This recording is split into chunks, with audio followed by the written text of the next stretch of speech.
Today, with the Son of Man Speaks magazine, you'll receive automotive tips, wholesome recipes, financial advice, and most importantly, a true understanding of the Word of God. Get your copy of The Son of Man Speaks from these select locations. Sisters, Braid 2, 18070 Mount Elliott. The Shell Gas Station, 13110 West 7 Mile Road. To get a subscription, call 601-786-9788. That's 601-786-9788. The Son of Man Speaks magazine, dedicated to becoming free indeed.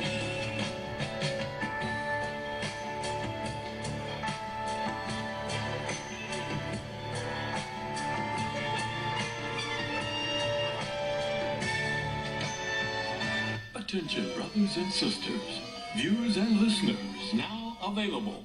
Your Son of Man Speaks magazine digital subscription.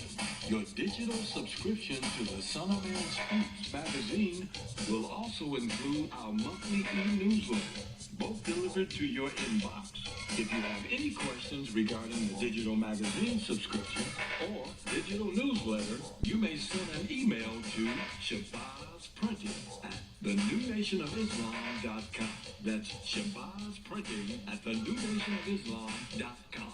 Or call 1-601-786-9788. That's 1-601-786-9788. You can also subscribe online. Visit www.thenewnationofislam.com and click on the magazine tab to register for your online subscription. We would like to invite you to help support the efforts of the Unity and Rebuilding Fund. Visit the website at www.unityandrebuildingfund.com. That's www.unityandrebuildingfund.com. We often hear how we need to work together to rebuild the city, and we're actually doing it. You can make online donations and click on links to track the progress of the Unity and Rebuilding Fund. And for more information, 313-868-0000 is a local number. Again, 313-868-0000. Support the Unity and Rebuilding Fund. To make your online tithes, offerings, donations, gifts to the Son of Man through Cash App, make your payment to $New Nation of Islam. That's $New Nation of Islam. Or call 601-786-7056. 601-786-7056. I just used your other one though today because it was, look, it did 2 drips and I was like, oh, I can use my umbrella. My homegirl was talking about me. I'm like, don't talk about me. With our umbrellas, our customers are turning a drab day into a fab day. After all, representation matters. In other words, rain or shine, we've got you covered. Introducing Designs by Deej, your one-stop gift shop for all things handmade and unique. Our products range from our most popular umbrellas, blanket and pillow sets, handmade coasters, and other statement pieces that showcase the beauty of our melanin and natural hair in a beautiful and empowering way. You can find our brand at the sister shop locations in New Jersey and Atlanta, Georgia, or you can visit our website, www.designsbydeej.com. Again, that's www.designsbydeej.com.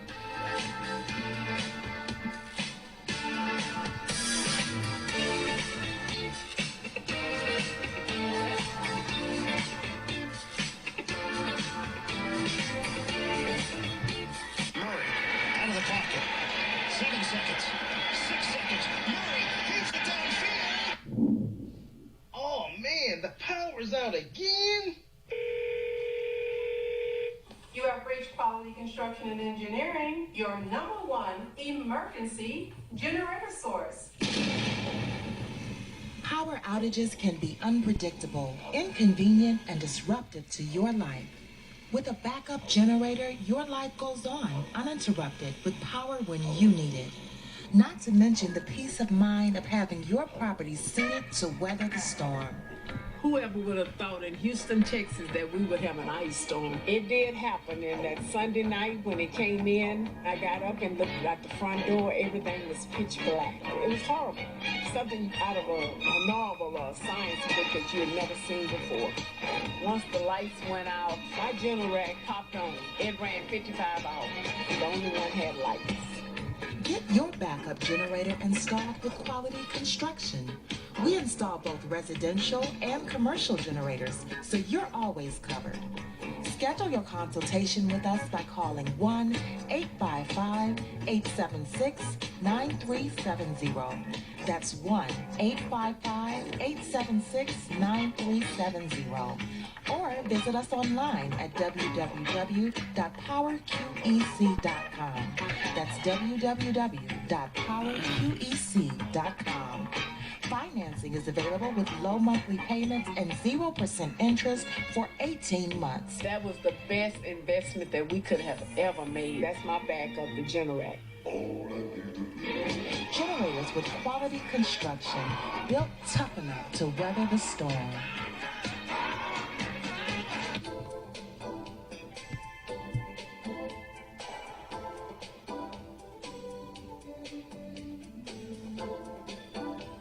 Are your clothes coming apart at the seams?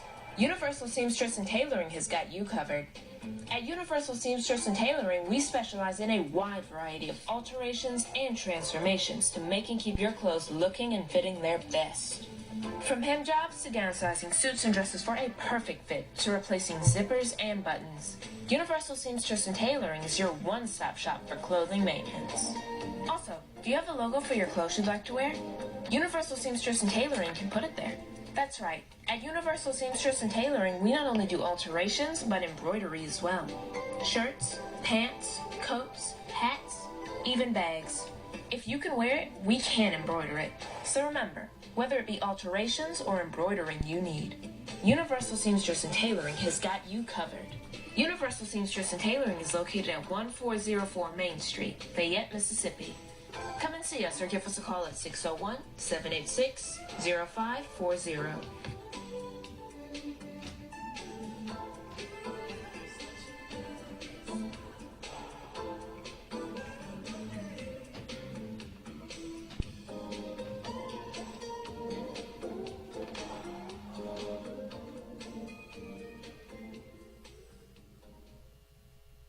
For all facets of professional hair care and braiding, come to Sisters Braid 2, located at 18070 Mount Elliott in Detroit. We specialize in braiding and natural styles, knotless box braids, feed-in braids, scale twists for men, women, and children. We specialize in all facets of healthy hair. Try our natural oils to keep your hair healthy. 313-826-0498 or 248-372-1738. SOS Graphic Design provides agency-quality professional graphic design services from established companies to startups and individuals, creating a simple logo to complete rebranding and delivering visual communication with print media. Everything SOS Graphic Design does has a single unifying objective: to set your business apart. We are at your service. Call 313-342-2166. That's 313-342-2166 or online at www.sosgraphicdesigns.com. Capital Area Planning Services offers a variety of services catered to your land development needs. We offer landscape design, residential design, land planning, mapping and consulting services, and more. We have over 20 years of design and land planning experience. CAPS LLC offers services to developers, builders, architects, surveyors, contractors, government agencies, and private landowners. Feel free to contact us to find out which services are available in your area. You may reach us at 601-326-2966. That's 601-326-2966. You can also visit us on the web at www.capsllconline.com. Let us put on our thinking caps to serve your land development needs. The views and opinions expressed on the following show are not necessarily the views and opinions of WHPS, its affiliates, management, or sponsors.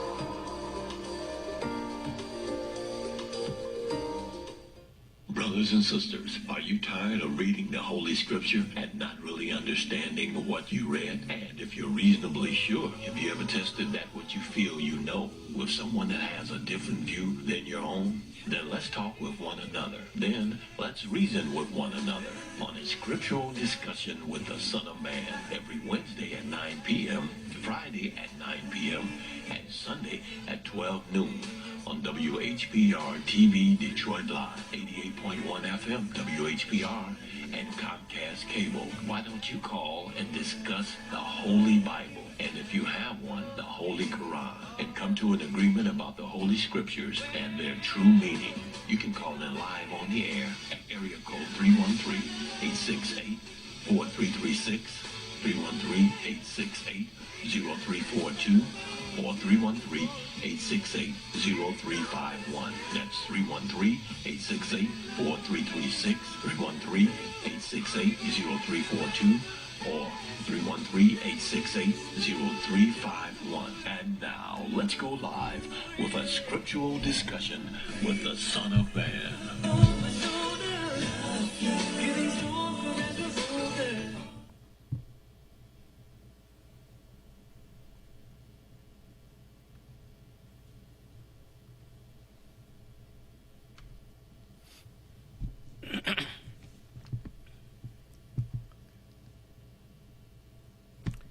In the name of Allah, the Beneficent, the Most Merciful, the Truthful, and the Most Just, I greet you all once again who are hungry and thirsty for the true understanding of the Word of God and for truth in general. I greet you all with the greeting words of peace. May Allah's Salam alaikum. I want to first do what I always encourage any truthful person to do. Anything you say that creates a question in the minds of people, you are obligated to let them ask that question, and you should have the answer.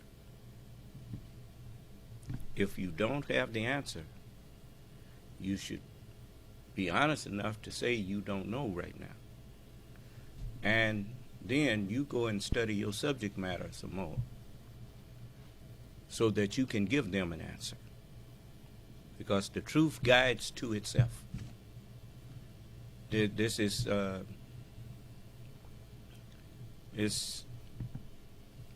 every road. When you understand the map, every destination has roads that guide you to it, that you get on. You get on the road. For instance, you go out there and get on 552 and head west, you're going to wind up at 61. That's where 552 cuts off at. If you follow it all the way to its end there, it'll leave you at 61 where you can keep straight ahead. But the main thing is, you know you're going to hit 61. It guides you to where it goes. The truth guides you to truth. Do you understand? Falsehood has no routes to guide you to it. Do you understand? Falsehood leads you nowhere. So, this is the things that, because it has no roots. It has no connection. The universe is created in truth. Falsehood does not connect to the universe. Do you understand? So that's why the devil ever deserts man. A delusional mind will eventually desert you. Do you understand? You may be deluded into following this and following that. You see what people wind up in jail right now, following a delusional mind, thinking that it was a simple task. Man got on the Ari Melba, telling Ari Melba that the Constitution permitted them, it was lawful for them to try to overthrow the government. He had convinced himself that what he was doing was constitutionally protected. A delusional mind. I don't know if he in jail yet, but he on his way. He just don't know it. What that boy name? Navarro? Yeah. He convinced himself that what they was doing, plotting to overthrow the U.S. government, was protected by the Constitution.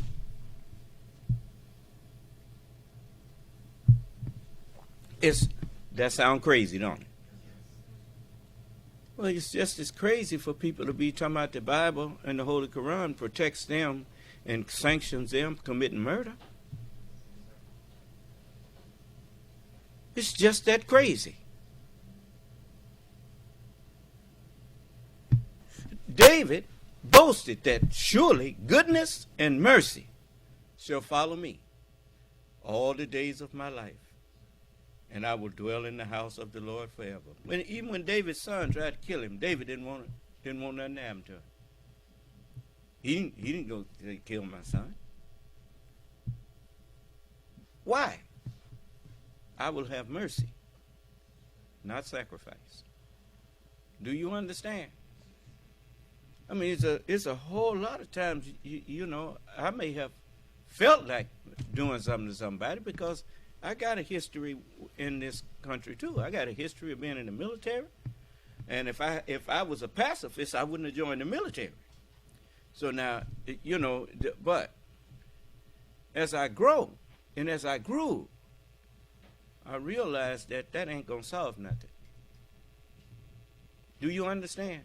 Taking a person's life is not going to solve the problem that you having. Because the problem that you having is bigger than that one person, because there's more than one person has that same mentality. Do you understand? You see? And so we have to, it's just like the term good. I had to rethink that, because Jesus said something that, when they called him good master, he said, there ain't none good but one.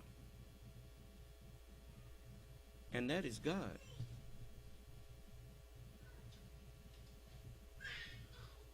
And so it dawned on me that good is also an acronym. It's the grantor of overall dominion.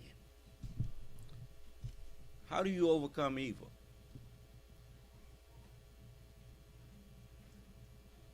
Don't try to make it up. Remember what Allah's word said. How do you overcome evil?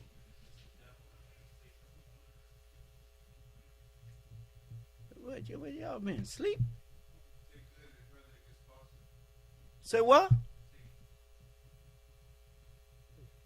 As many times as I done read that, y'all don't remember that you overcome evil with good?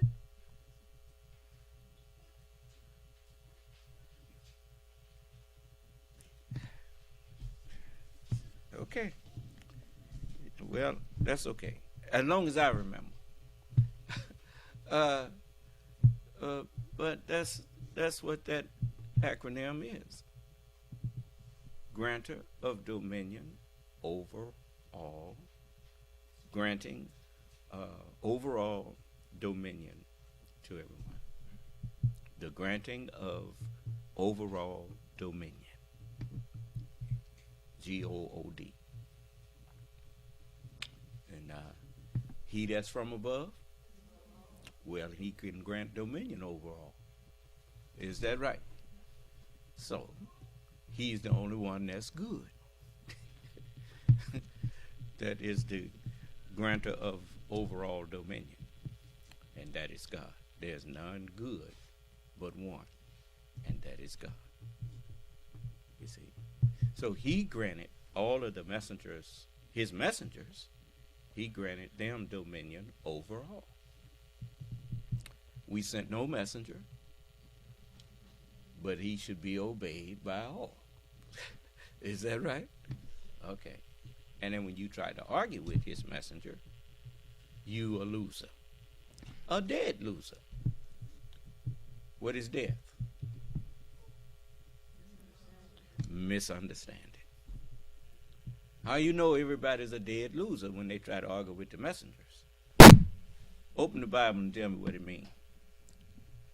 They can't do it? Well, then they're a dead loser. Do you understand? There's your proof that you should listen to messengers of God. It's just like I warned these people. After telling them and giving them a chance to argue.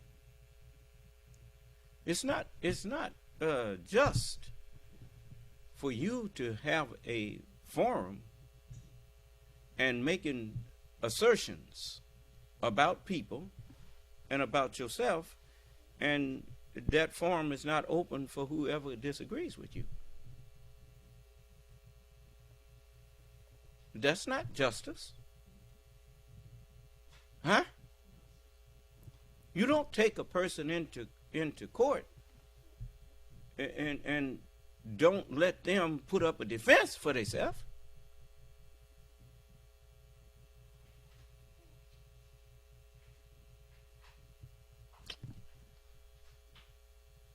Allah told me that, he said, "Son of man, I have made thee a watchman to the house of Israel."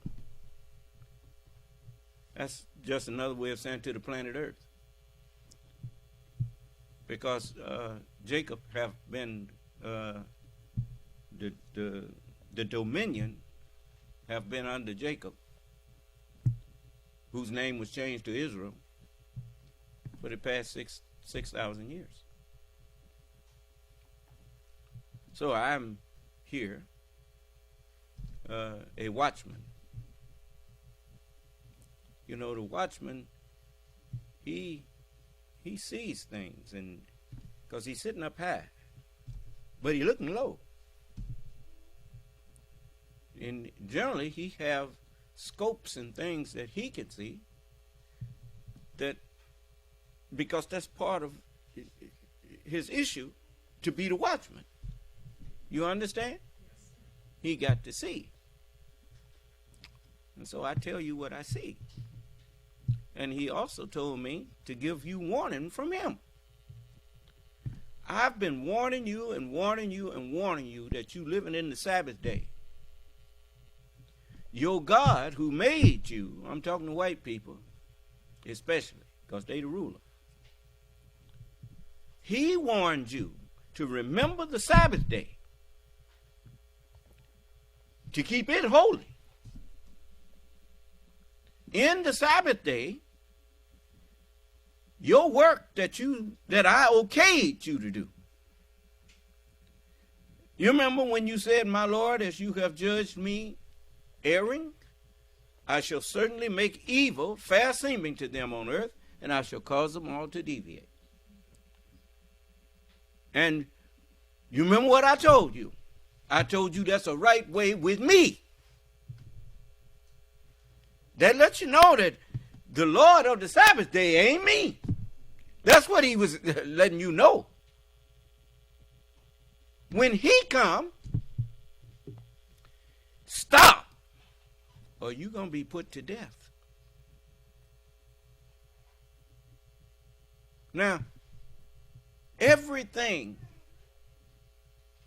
and everyone in the universe submits to Allah willingly or what?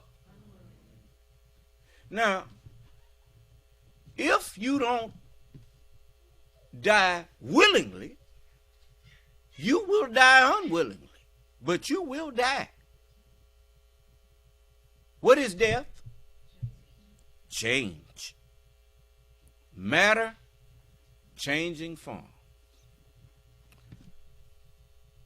Well, if physical matter changes form and we call it death, subject matter, which we call our minds, when that changes form, it's dying.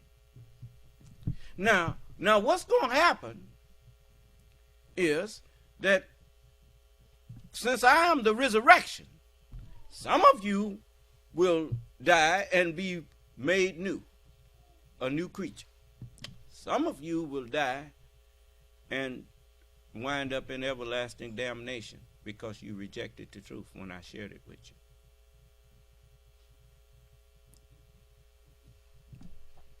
I want to say this to you too, that there ain't no creature on this earth that is not under the authority of the Lord. And when you understand that, you know, just a little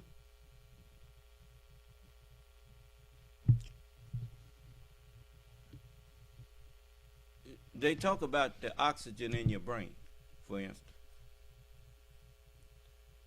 If it gets below 95%, something like that, that's what they want. 95% is the cutoff. That's what I was told. You drop down into the 80s, you got issues. Do you understand? That ain't enough saturation for your brain. So do you think it's just an accident that a virus was let loose that causes a shortage of oxygen? That might have been an accident.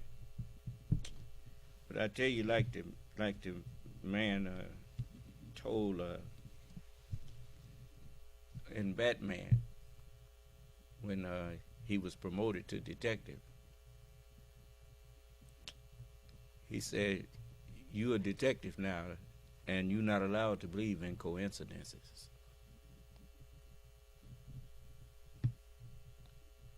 I know that nothing happens on this earth without Allah's permission.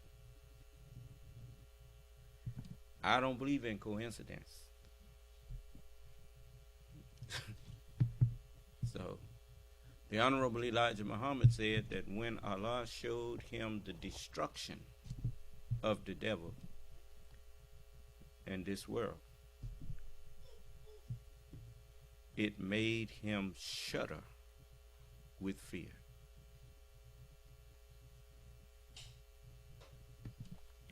That goes along with what the prophets said when they recognized that the anger of the Lord had been kindled. And the people was telling them they need to help. Excuse me. And all of the prophets told them, "You better go to somebody else. I'm worried about myself. I ain't never seen my Lord so angry." And so the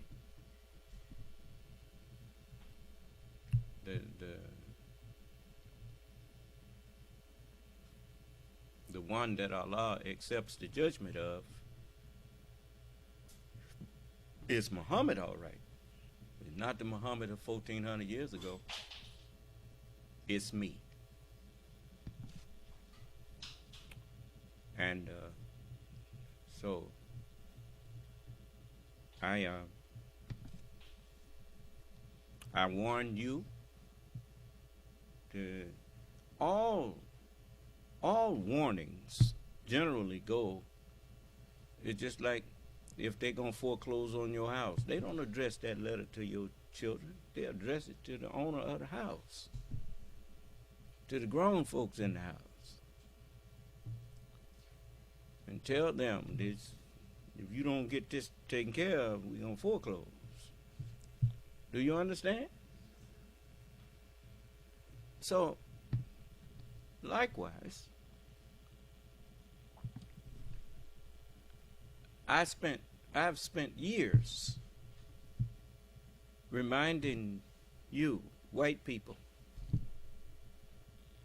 that we made you. I invited you to come in.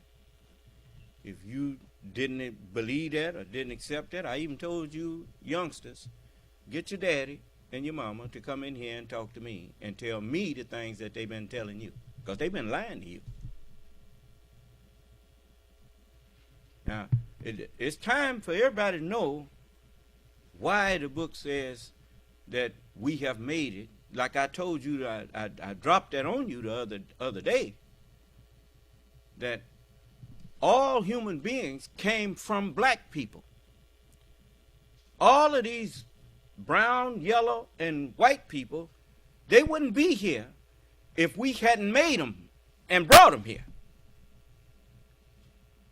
So when you read in the Holy Quran that we have made it, that he that kills a man is as though he killed all men, that's talking about killing a black man or a black woman. And you still scheme to murder us who are your fathers.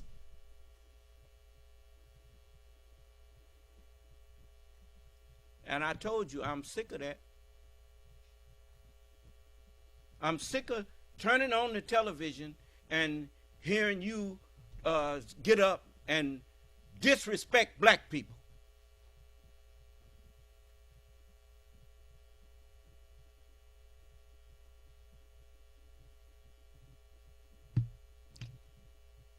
There are some white people that love me. And they gonna fix you. Now, I'm just telling you. They listen to you. Master Farad Muhammad rented rooms from the houses, the houses of white people, and was sitting at their table listening to them saying all of the hateful things that they had to say about his people. They didn't know he was black.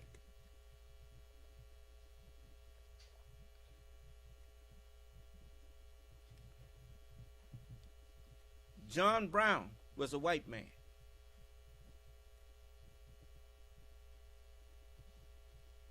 And he was killing some white people.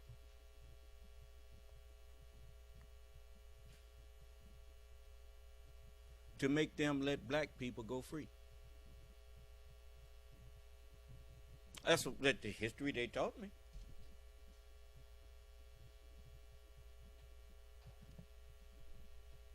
Just because somebody, they got an old saying, all closed eyes ain't sleep.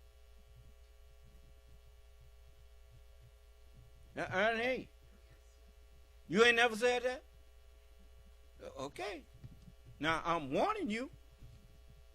You got these guns around here. You sit up and you talk about what you going to do to black people, talking about you want a race war and all that kind of thing. And you know good and well you can't have no race war against black people because we ain't got no guns. We ain't got no weapons. So what you actually saying is you want to commit genocide against us.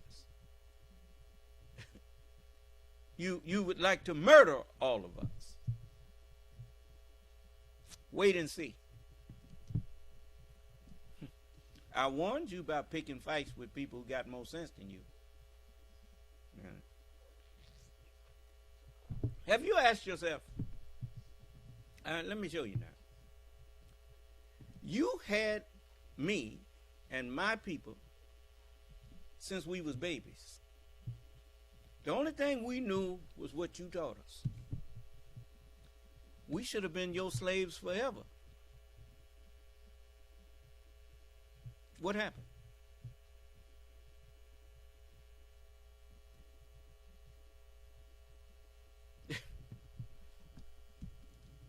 I mean, even when you had us as slaves, you were still scared of us. Why?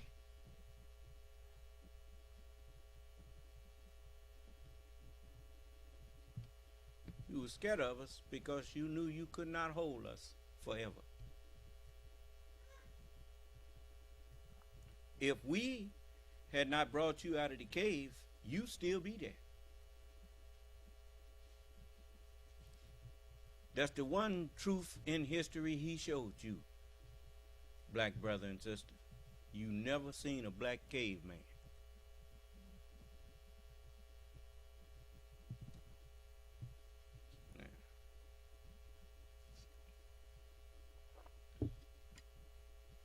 We ain't never been no caveman.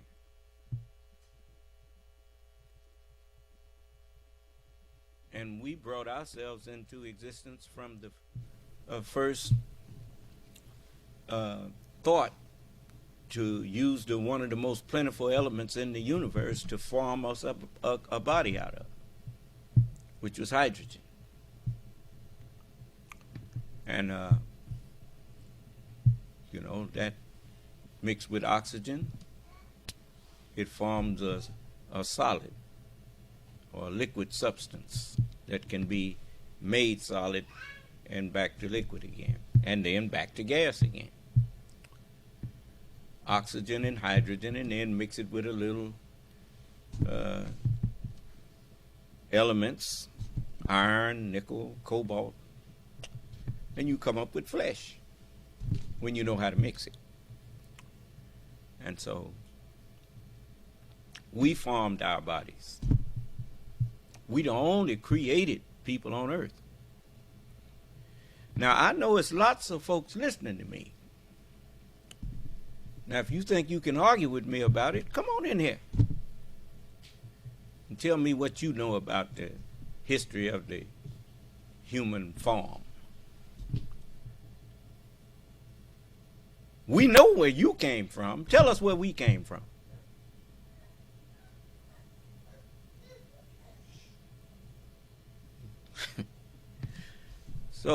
So you don't honor your father and your mother like you were told. Remember ye the law of Moses, my servant, which I commanded him in all Horeb for Israel, for all Israel, in Horeb for all Israel. One of the laws of Moses was honor your father and your mother, that your days may be long where? Where did you get that island that you call England from? Who gave that to you? Who put you on there? Who put the brown man on that island called Japan?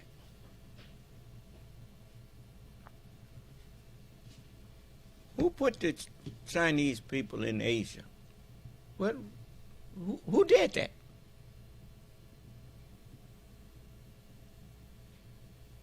And you think because you got these toys that you done made up to blow up stuff, that that's supposed to frighten us?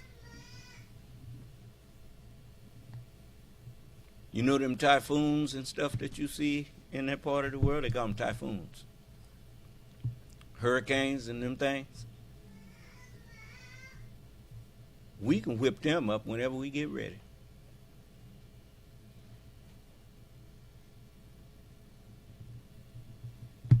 Tornadoes. The jet stream is always there. Always. All you have to do is whip one up and send it down from there.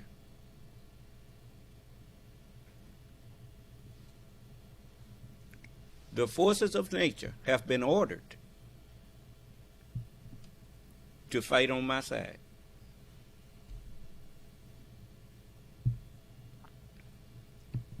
I told you, just like you, I showed you where I got the idea from. When I told you that what you need to do about guns, since everybody wants one, all your people seem to want guns. Okay, let them get the gun, but make it against the law to carry a gun into the city. Do you understand? Let me show you where I got that from. See, truth is truth. It don't make me no difference where it come from. If it's the truth, it don't belong to who was saying it. It's the truth whether that person said it or not. Do you understand? Now, watch this little scene here. The disclaimer, I want you to put it up there. This is about a 3-minute clip from the movie Tombstone. It says, the fair use disclaimer, the copyright laws of the United States recognizes a fair use of copyrighted content. Section 107 of the U.S. Copyright Act states, quote, notwithstanding the provisions of sections 106 and 106A, the fair use of a copyrighted work, including such use by reproduction in copies or phonorecords or by any other means specified by that section for purposes such as criticism, comment, news reporting, teaching, which is what I'm using it for, including multiple copies for classroom use, scholarship, or research, is not an infringement of copyright. This video and our YouTube channel in general may contain certain copyrighted works that were not specifically authorized to be used by the copyright holders, but which we believe in good faith are protected by federal law and the fair use doctrine for one or more of the reasons owed above, including non-profit educational purposes. If you have any specific concerns about this video or our position of application of the provision of the quote-unquote fair use as defined by the copyright law, please contact our patent agent at patentagent1@msn.com or you can call 601-786-1888. And that will, he will tell you, and you can have that conversation with him about whether or not we are infringing on a copyright. Because pretty soon we're not going to have to worry about that no way, because we already in getting in contact with some people that own all of these things to get their permission, because I'm pretty sure they don't have no problem with it. If they had a problem with it, they wouldn't have made the movie. So watch what happens when this is the Tombstone. Watch what happens when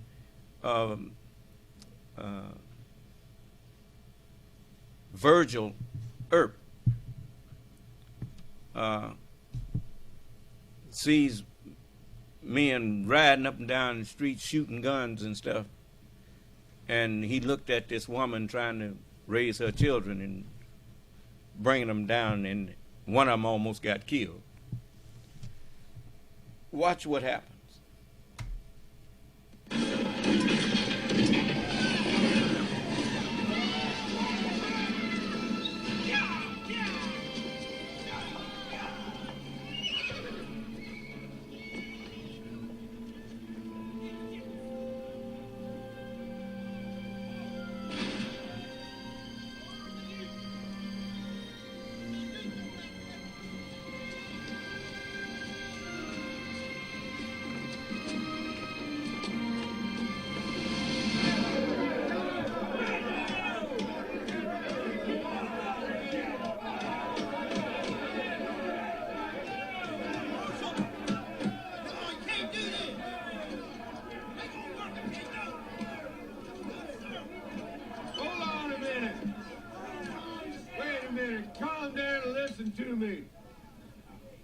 Nobody's saying you can't own a gun.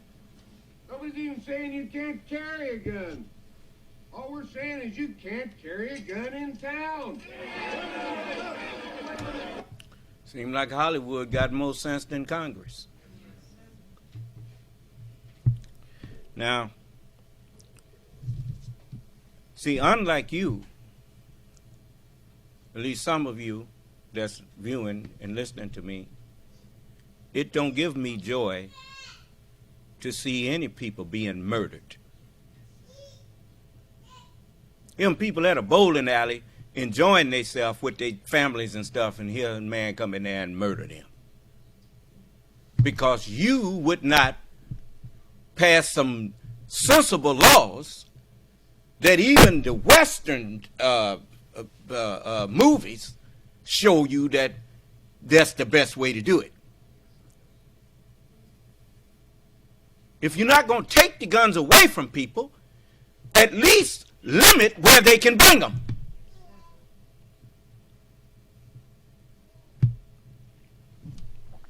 Let me show you something else here. This is real, man. This ain't no movie. This is news that's happening right now. Every person that gets murdered by shooters, their blood is on you, Congress, and on you people who support not putting legislation in motion to put a stop to people being able to carry guns wherever they want to carry them. What do you need a gun in a bowling alley for? And to show you, most of the people in the bowling alley obviously were unarmed. But now what you would suggest is that they should have brought their guns. Who wants to take their family somewhere where they think they're going to have a shootout?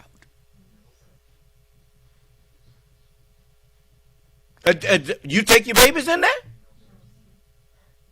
If you felt that you was going to have to shoot your way out of some place, that ain't no family place. That's a war zone.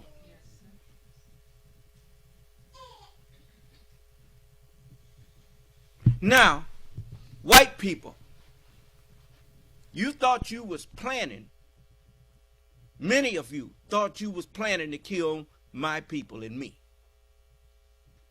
I want you to look at something here.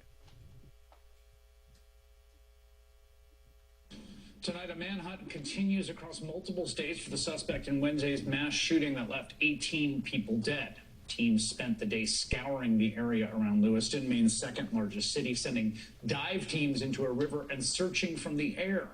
Law enforcement sources tell NBC News the trail of the suspected shooter has gone cold. Officials rescinded a shelter-in-place order for Lewiston and nearby communities. We now know the names of all 18 of the victims, who range in age from 14 to 76. They're Brian McFarland, age 41, Stephen Vozella, age 45, Peyton Brewer Ross, 40, Arthur Strout, 42, Jason Walker, 51, Michael DeLoria, II, 51, Joseph Walker, 57, Robert Violette, 76, Lucille Violette, 73, William Young, 44, Aaron Young, 14, William Brackett, 48, Joshua Seal, 36, Thomas Conrad, 34, Max Hathaway, 35, Ronald Warren, 55, Keith McNair, 64, and Tricia Aslin, 53. Jonathan Dienst is the NBC News Chief Justice contributor, and he joins me now. What is the latest? They're calling in extra bodies to help in the search. Federal, state officials, this has been a around-the-clock search. Those who've been up there are tired. They need some fill-in to help out. They have a broader area to now search because time has passed, so he could be in further locations. They're searching the river in case he has committed suicide. And is his body there? Is his body along the banks? Is he in the wooded area dead somewhere? They don't know. And so they have to continue this. How can you, being white, claim to love your people? And you willing to watch This happened over and over and over and over again. Just like them babies at Sandy Hook.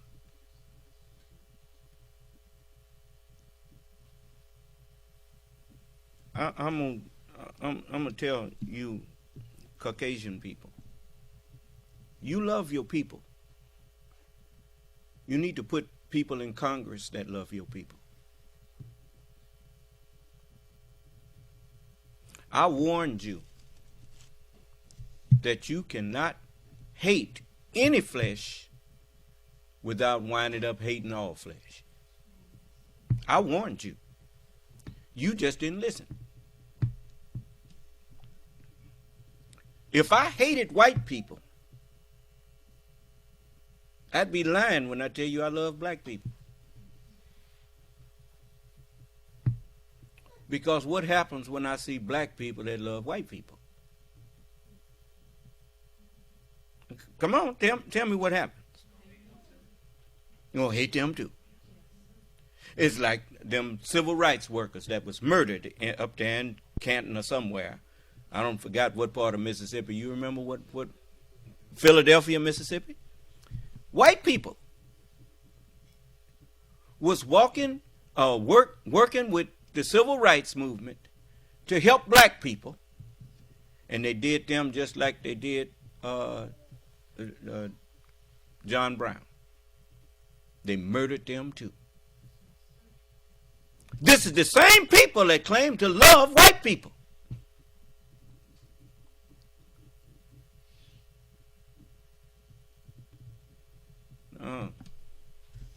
Even these Bible thumpers running around here pretending that they love, supporting a racist, bigoted man for president, a criminal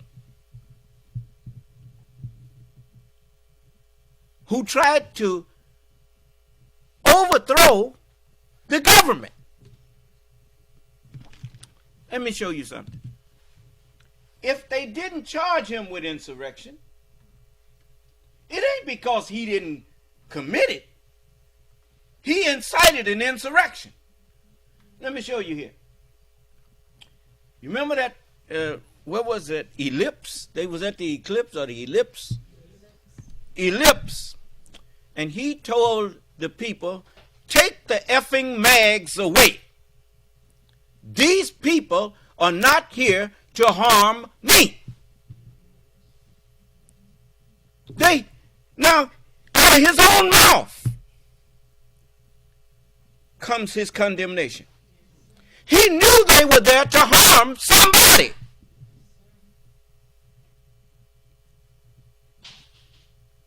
Why did he use they're not here to harm me? They're not here to harm somebody. That's what the guns is for. I didn't hear you. Then he told them where to go. You're going to have to march down to the Capitol and fight like hell. Is that right? Now let's see here.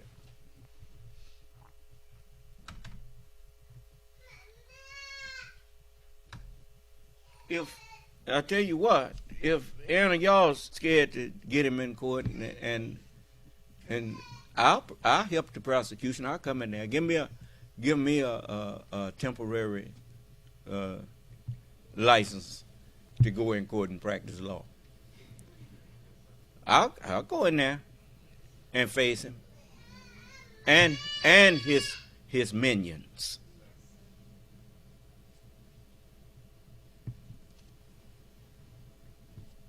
Let me show you something here. This is the word incite. Incite. To instigate, induce, arouse, goad, provoke. Let's go further. To stir up or provoke to action. Didn't he do that?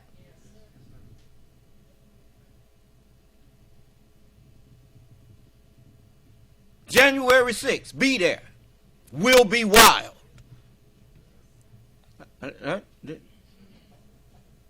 Why? They were sitting in the office. Mike Flynn and the crazy crew, Sidney Powell, and a few others were sitting in there, and Mark Meadows was told you need to get down there, and him and the attorney, who was the White House attorney? What was his name? Brother James. I'm sorry, I shouldn't have said it. But you usually be knowing that stuff. What was the White House? Huh? No, it's not no Shepherd. But the White House attorney, Cipollone. And they ran to the office because they was talking about seasoned voting machines and stuff in there. And they was bouncing the idea around of what you call martial law. Do you understand? And because your boy, Mike Flynn, that treasonous general, was talking about doing to the U.S. government what he had sometimes done to other governments. Do you understand? And so the Flynn told him he could declare martial law. And obviously he told him how to do it. Look, let me tell you something. You don't have to be in a room to be part of a conversation if you know and put yourself in the place of someone who's trying to do something and grasping for, or inquiring of how to do it. Now, he wanted to stay in office. Mike Flynn said, you can declare martial law. What's the next question he asked? How would I do that? Then he told him. And he was planning on doing that because he told the people, be there on the 6th. It will be wild. He didn't say it will be. He just said will be wild. Huh? You need wildness in order to declare martial law. Do you understand? Now, what else do you need? You need a fuse. What is the fuse? Well, what do they say? The tree of liberty has to many times be watered with the blood of patriots. Those patriotic young men of the Secret Service was going to be sacrificed. That was going to be the rallying cry. Do you understand? He tried his best. Now, look, they interested in their job is to protect and, if necessary, take a bullet for the president. Not for Donald Trump, but for the president, whoever that may be. Do you understand? That takes a special kind of patriotism. Greater love hath no man than this, that he lay down his life for his country. Now, those patriotic young men were thinking in terms of protecting the president. While the man that was in the office of president was thinking in terms of sacrificing them so he could stay in office. Take me down there. I'm the president of the United States. Take me down there. I said, no, sir, Mr. President. Huh? Take your hand off the wheel, sir.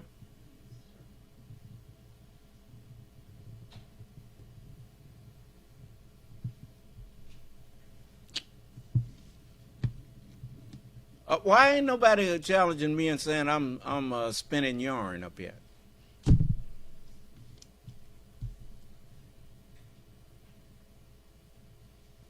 Do you not see that that's all he could have been wanting to go down there for? What the President of the United States looked like walking into a melee, walking into a place where people rioting and stuff. What would he want to go there for? The minute them boys got out of the car with the president, they was going to both be shot down. And he was going to stand there and look tough. That's what Giuliani meant when he told Miss, what the young lady's name that wrote this book here, Miss Hutchinson. Cassidy Hutchinson. The president's going to look powerful. What's going to make him look powerful? His security is going to be murdered. And he's going to stand there like he's unafraid. Do you understand? And he would look powerful.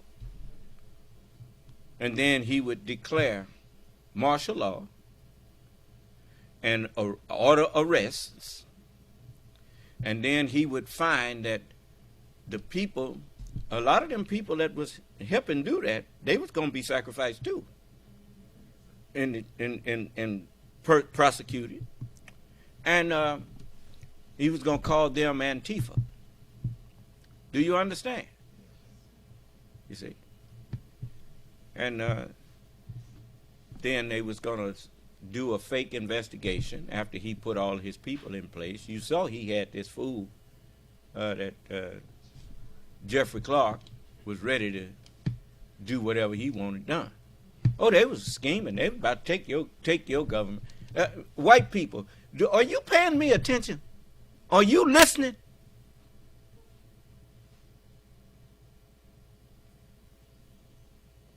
Do you know how blessed you are to have me here at this time?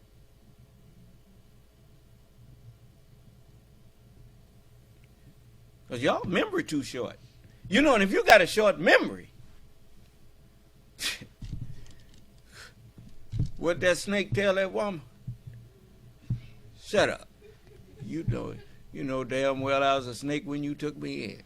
Huh? But she forgot that was a snake. Huh? You should have left that scow on there and let him freeze to death. Do you understand? Say, well, that's what you get for reviving him. Okay.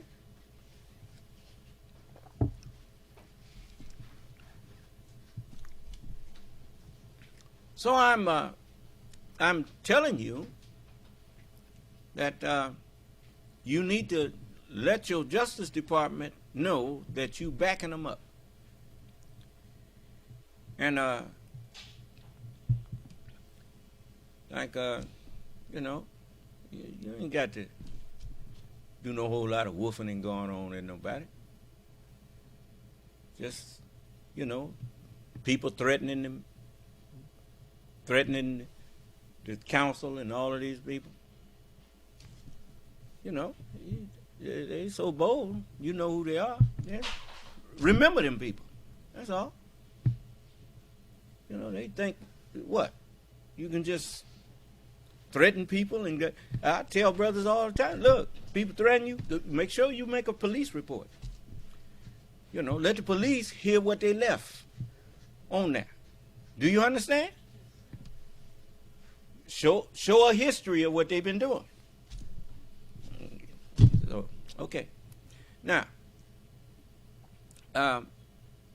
because eventually they gonna get nerve enough to bother you other than talk. Then put them in the ground.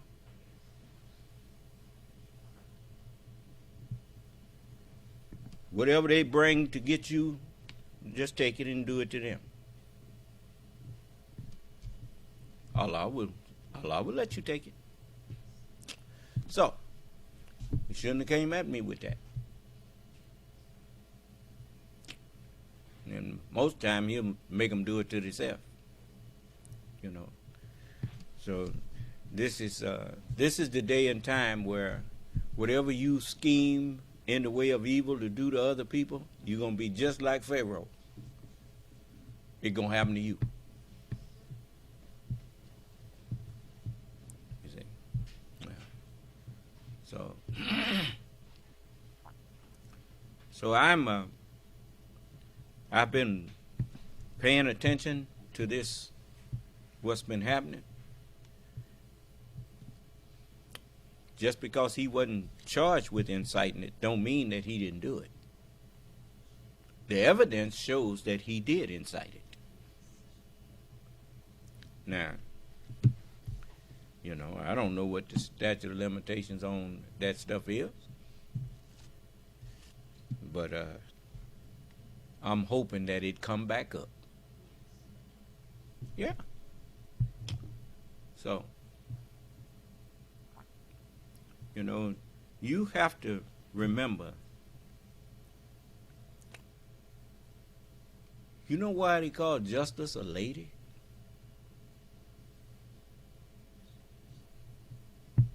Why you call justice a lady? I think. No, not because she's merciful. Even though that's generally a mother's forte. She have mercy on you. But you can rape a lady.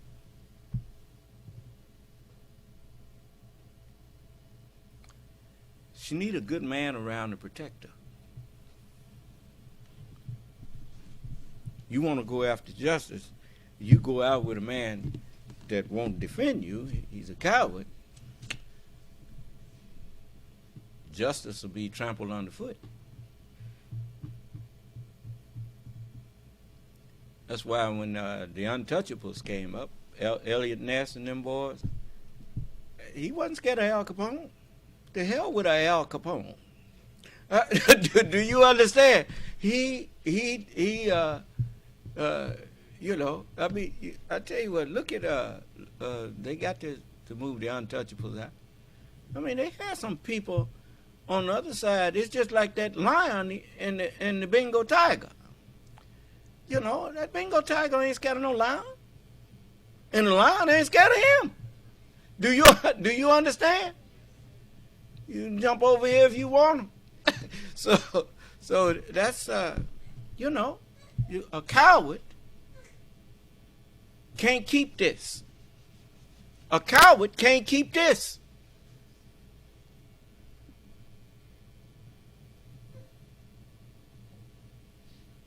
Nations are she.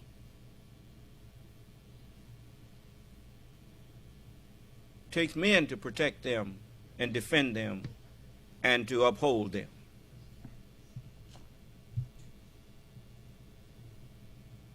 Sister, that's no affront to you. The truth is the truth. Men do what they please unless other men stop them.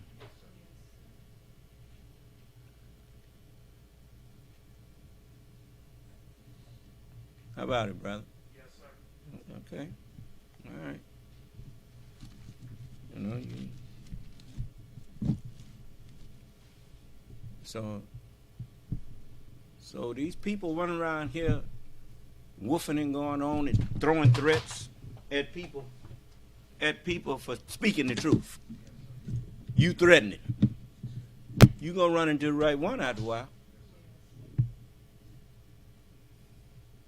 Keep on. You know,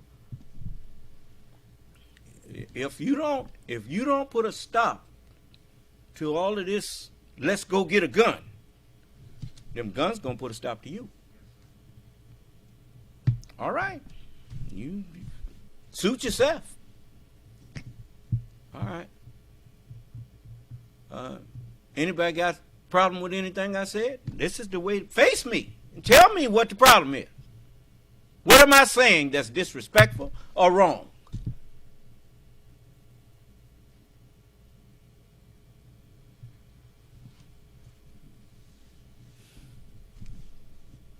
This is what you need to do in the next election for Congress. Ask one question. If you go in there, are you going to put some laws out to put a stop to all of these people with these guns? What are your plans for that? And if it's that we can't bother the gun, well, you can't get in Congress. You out of here. And just move on to the next one. Do you understand? Because the ones who don't want to do nothing, they want to see you implode. They want to see you kill each other. They're happy when they see all of these fathers and children, young people murdered. They're happy. How you not happy? They ain't interested in doing nothing about it.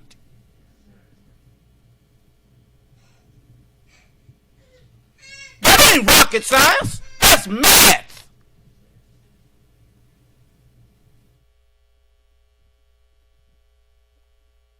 Heard one of them talking about he's sorry he voted against some bill. You sure is sorry, and you need to be out of there.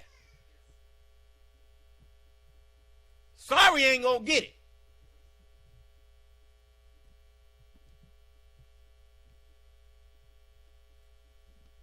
And I'm gonna tell you something else. You can't keep sending off all these young people. In Israel, I hope you listening.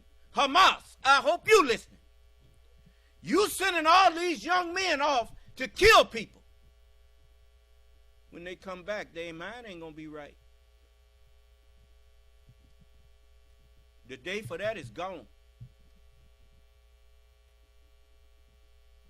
If you ain't learned nothing from the United States pulling out of Afghanistan and all of these wars that our young men that was over there. Look at all these young men coming back with mental issues. That didn't used to be.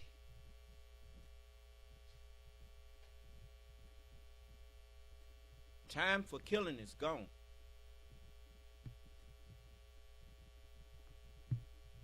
If you want peace of mind, if you want to stay sane, get murder out of your heart. I'm just telling you. You know, I'm not taking away your right to self-defense. But don't you go out seeking to kill anybody. Do you understand? Allah will make you turn that gun on yourself.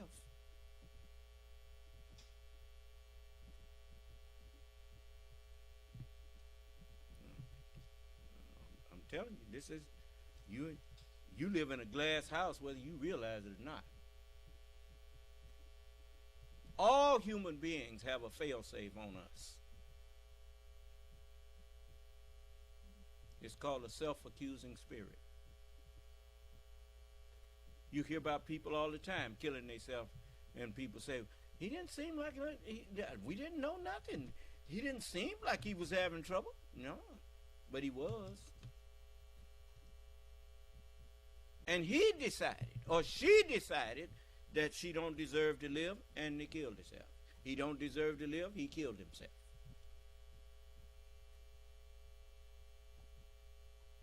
That ain't gonna happen to me. Oh no? Okay.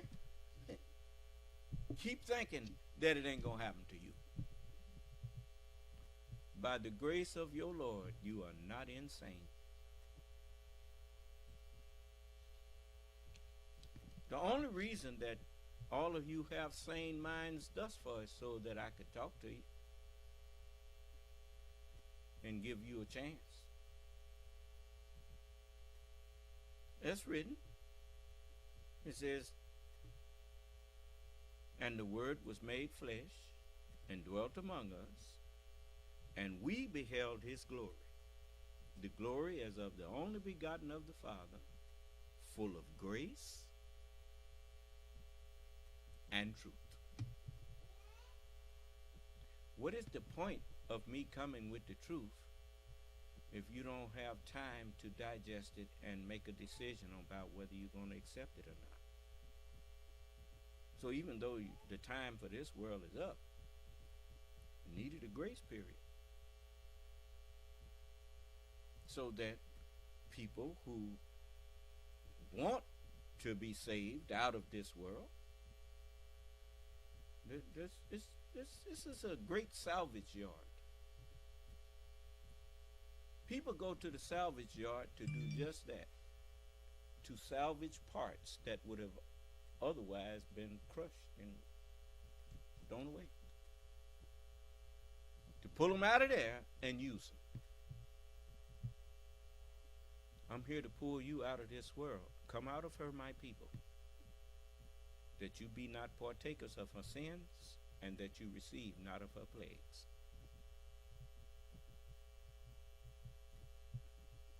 Now you suit yourself, but you're not going to be able to say that I did not come to you. I told you who I am. I gave you an opportunity to prove that I'm not. I didn't stutter about it. I didn't bite my tongue. I told you I am the Lord. I told you that. And then I told you, first I told you I'm the Son of Man. And then I told you in front of people that come in here questioning and arguing, I said, well, I can't on the one hand tell you I'm the Son of Man and then say I'm not the Lord. For the scripture say the Son of Man is the Lord even of the Sabbath day. Okay, if I'm the Son of Man, I'm the Lord. And if I'm the Lord, I am God. I didn't say it. I read that. Are you aware that most of the people who act out parts in a movie, they didn't write that movie. They didn't write that script. They was cast in that script. They were chosen for the role that they played. I didn't hear you. Allah chose me and told me, okay, eat that book up, because you got to become that.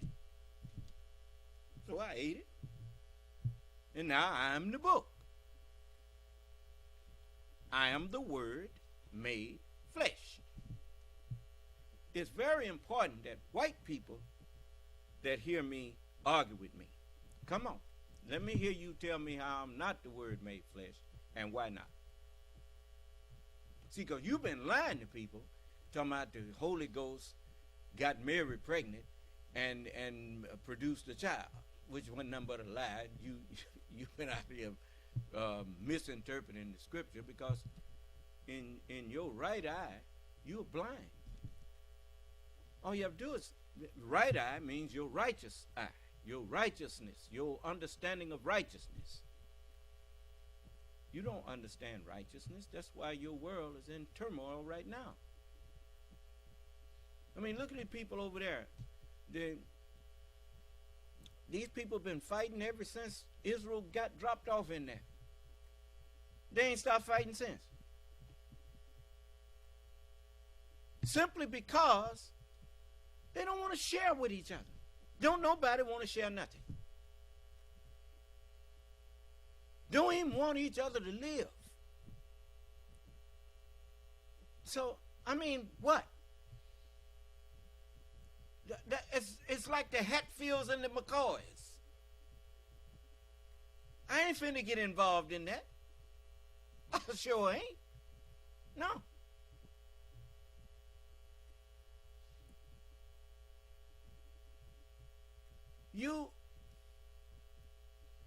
If you really had a better way of life, you wouldn't have to kill people to convince them. All you have to do is just live your life and do what you do. And people would see your better way and they would adopt your way.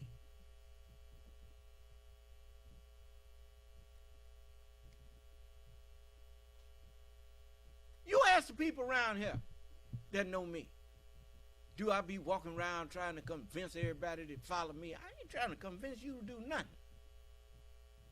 If my works don't convince you to join with me, I got brothers sitting here right now that I hired to do some work, and a brother saw the work that we was trying to do and joined with me. Said, can I join? I said, yeah, you can join. But I ain't here to beg people to join with me.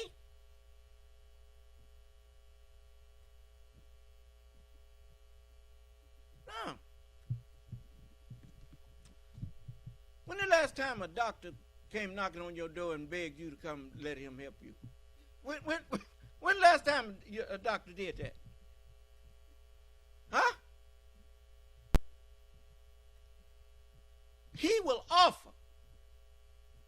If you said, no, I don't want it, say, okay, no problem. Right? But that's what I say. You don't want Islam? Okay, no problem. What? I ain't gonna say let you say I'm breaking your peace. I wish he could quit coming up in my face with that. You ain't got to wish I keep coming up in your face because I wasn't in your face in the first place.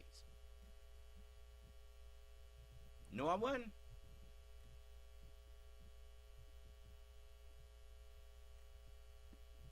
You know, I wave, I greet, and I leave people alone. Because people see what I'm doing. They know what I'm about. I'm on the air. I mean, I'm as conspicuous as you can get.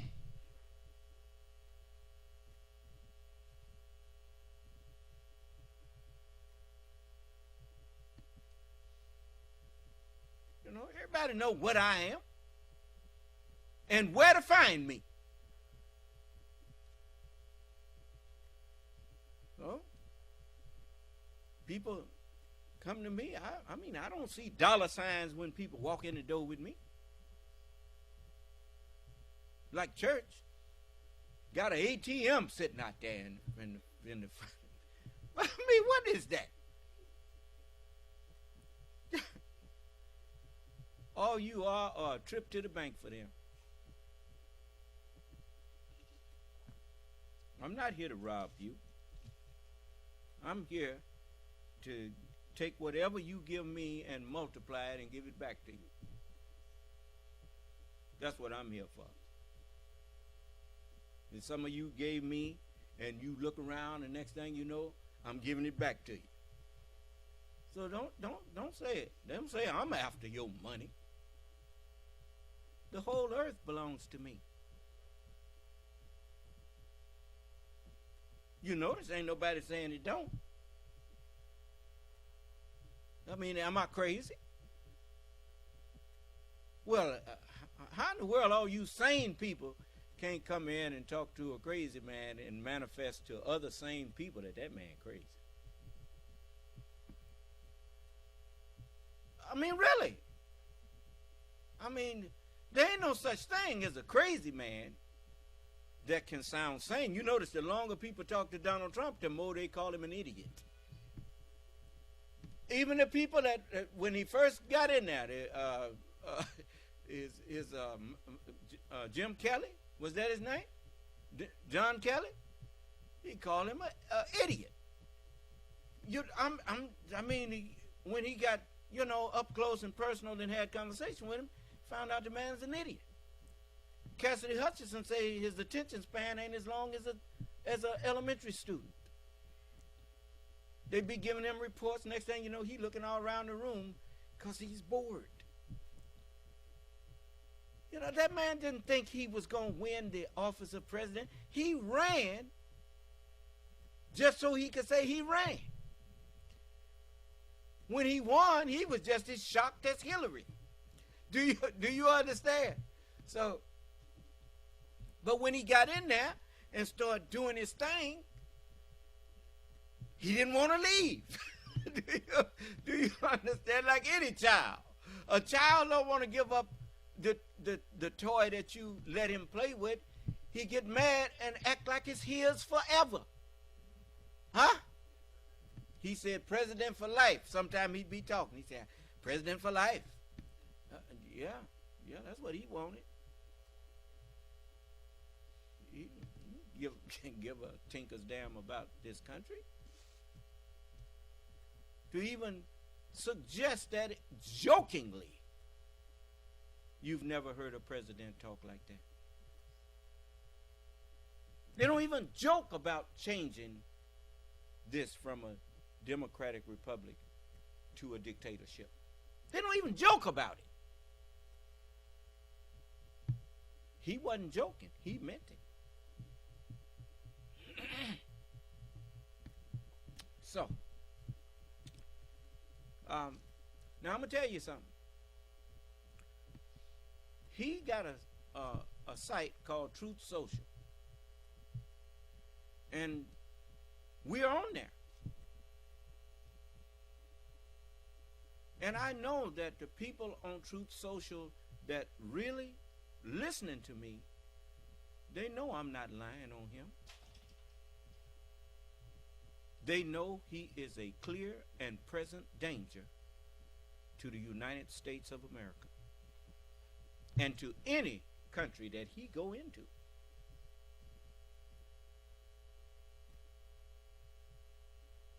Any bank that wants to stay in business don't loan him no money.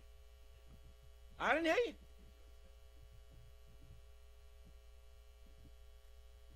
That's one of the reasons I think he stopped, some of the banks in this country stopped loaning him money. And that's one of the reasons why he hates this country, because he can't use them no more. He can't grift on the banks and stuff no more. So he don't care nothing about destroying the United States, because it's no longer of any use to him. Do you understand? The banking system, it ain't no use to him. You see? And when you're dealing with somebody who don't care about you and would allow anything to harm you if they can't use you, that's a dangerous person.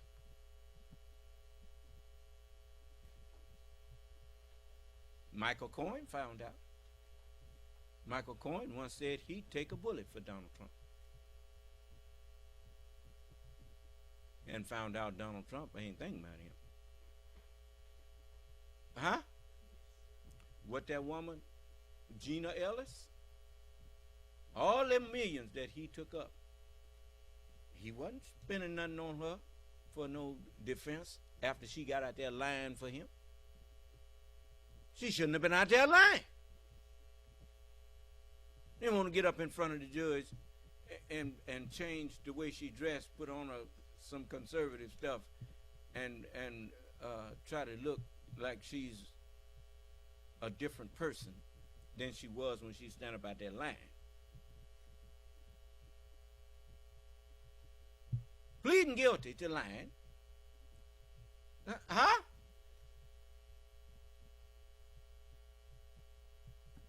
I told you that you're going to answer for that. All liars shall have their part in the lake that burneth with fire and brimstone. That's right. Now I'm going to tell you something else.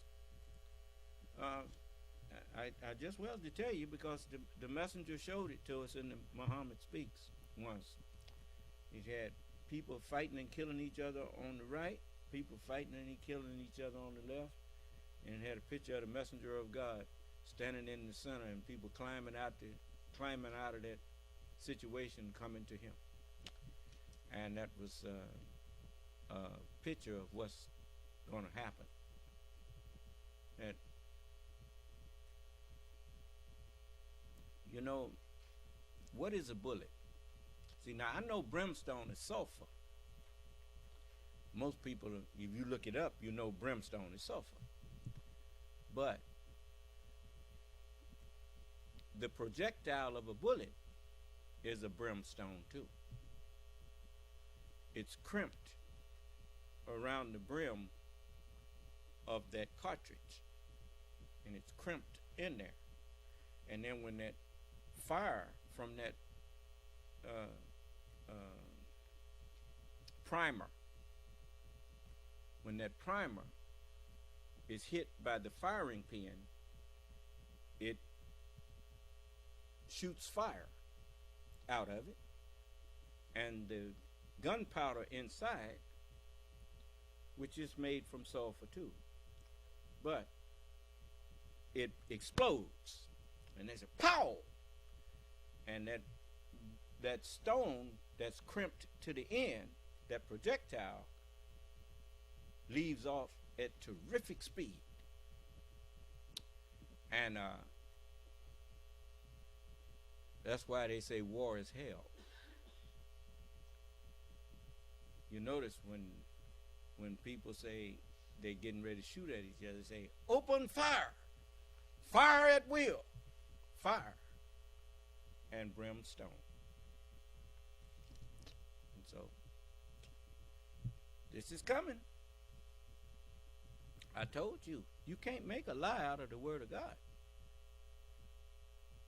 It says, everyone that taketh the sword shall perish thereby. That's because the sword was the major means of killing people back then. Today, the major means of killing people is guns. And everybody that taketh up the gun shall perish thereby. You know why? Because just for you to have a gun to say what you call protecting yourselves, people didn't used to say that. My daddy had shotguns, but it wasn't to protect yourself. It was for hunting. He used to go hunting rabbits and that kind of thing. They used to go up to Kern County in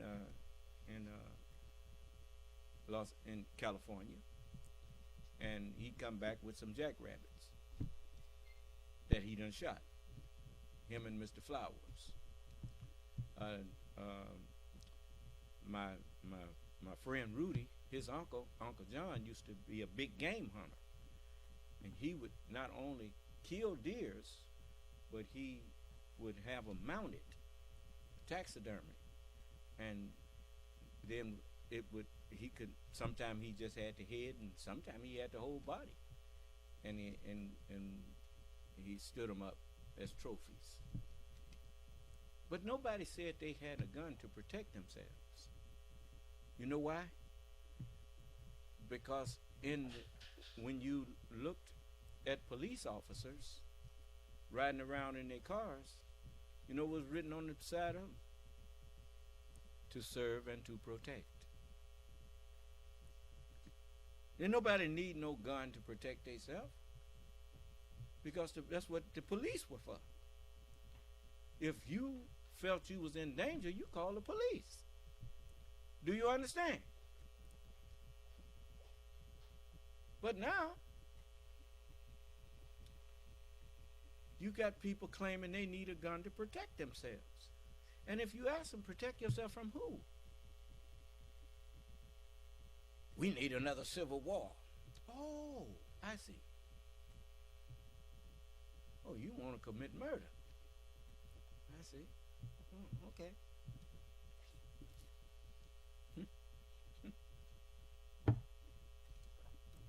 So, you think that, I mean, let's face it, man. They finding out, like Donald Trump, he said that the justice system is a joke. You notice he ain't saying that no more. Huh? I mean, really, brother. They got him running from court to court. He got more court appearances than a basketball star. I mean, good gracious, man.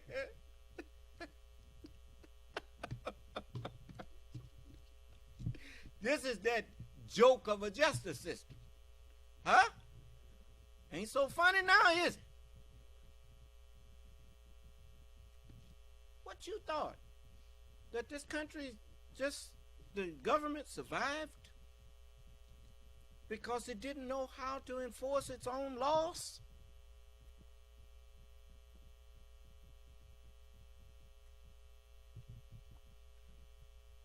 They still know how to enforce their laws. They're showing you that. And if you can enforce your laws, what make you think God can't enforce his? Thou shalt not kill.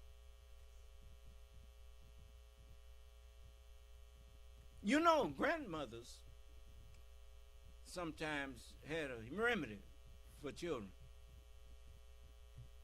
who kept sneaking in the ice cream or sneaking into the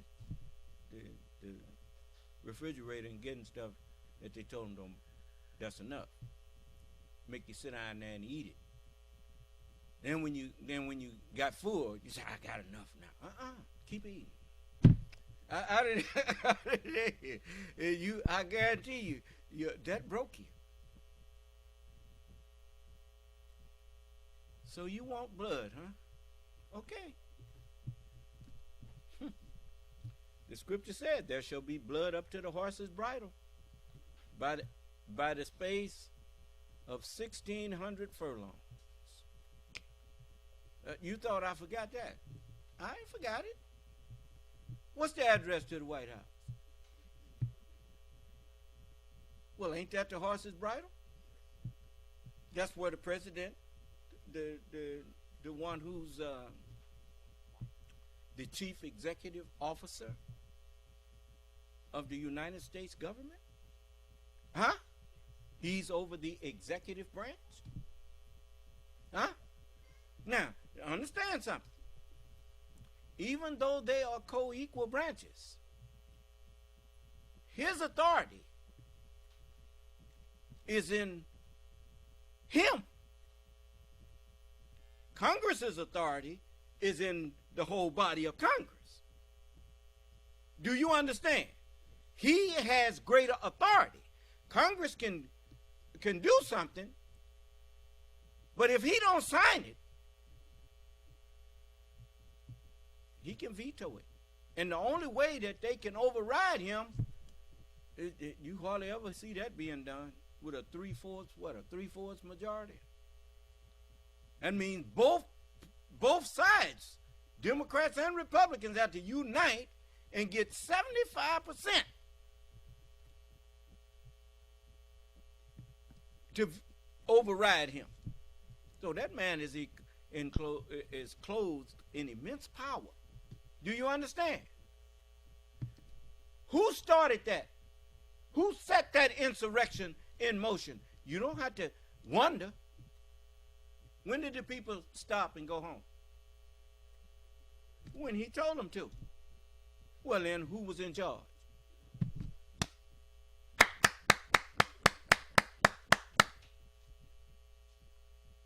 I didn't hear you. No doubt about who was in charge. He was in charge.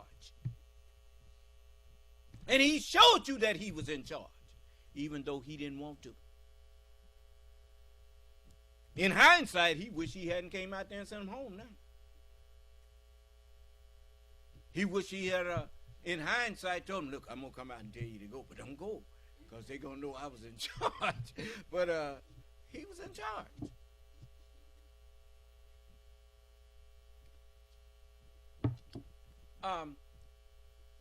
What's his name?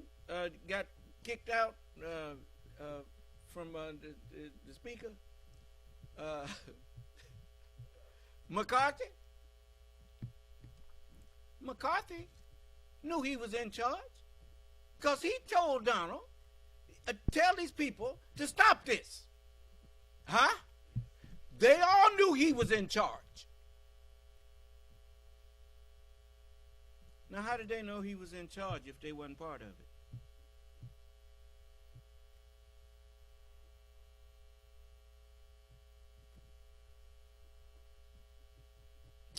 So, well, you know, because that's what they was all calling him, telling him to stop. You need to tell you, well, maybe they more concerned about the election than you, Kevin. Remember he told Kevin that?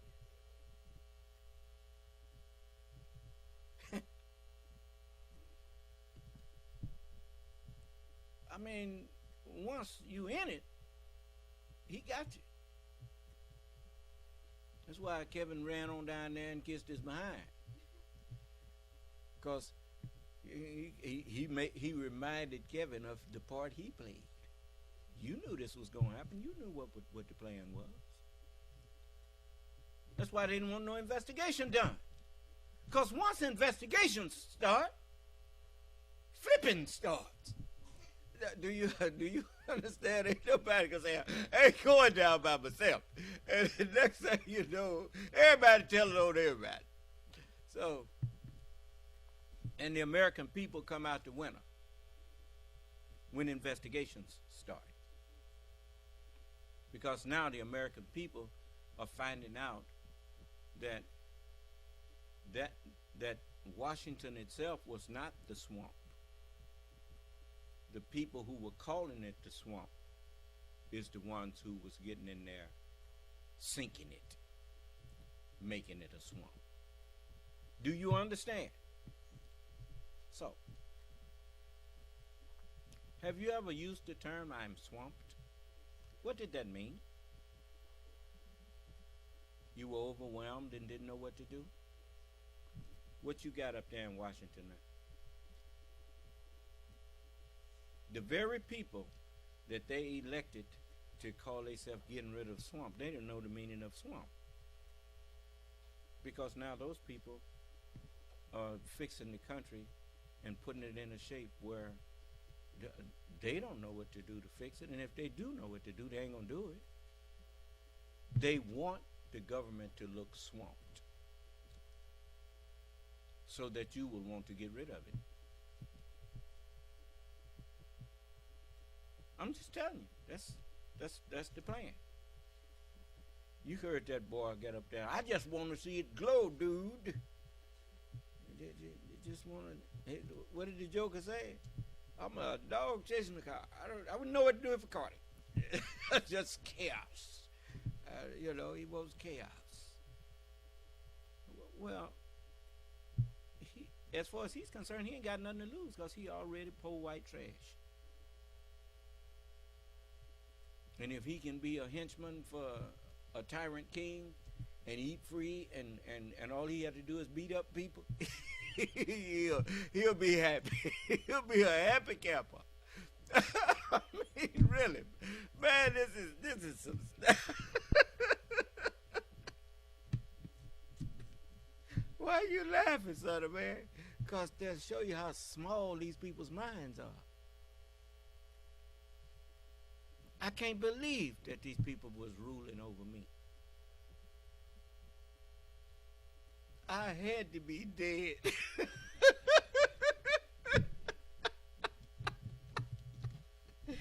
Oh, me.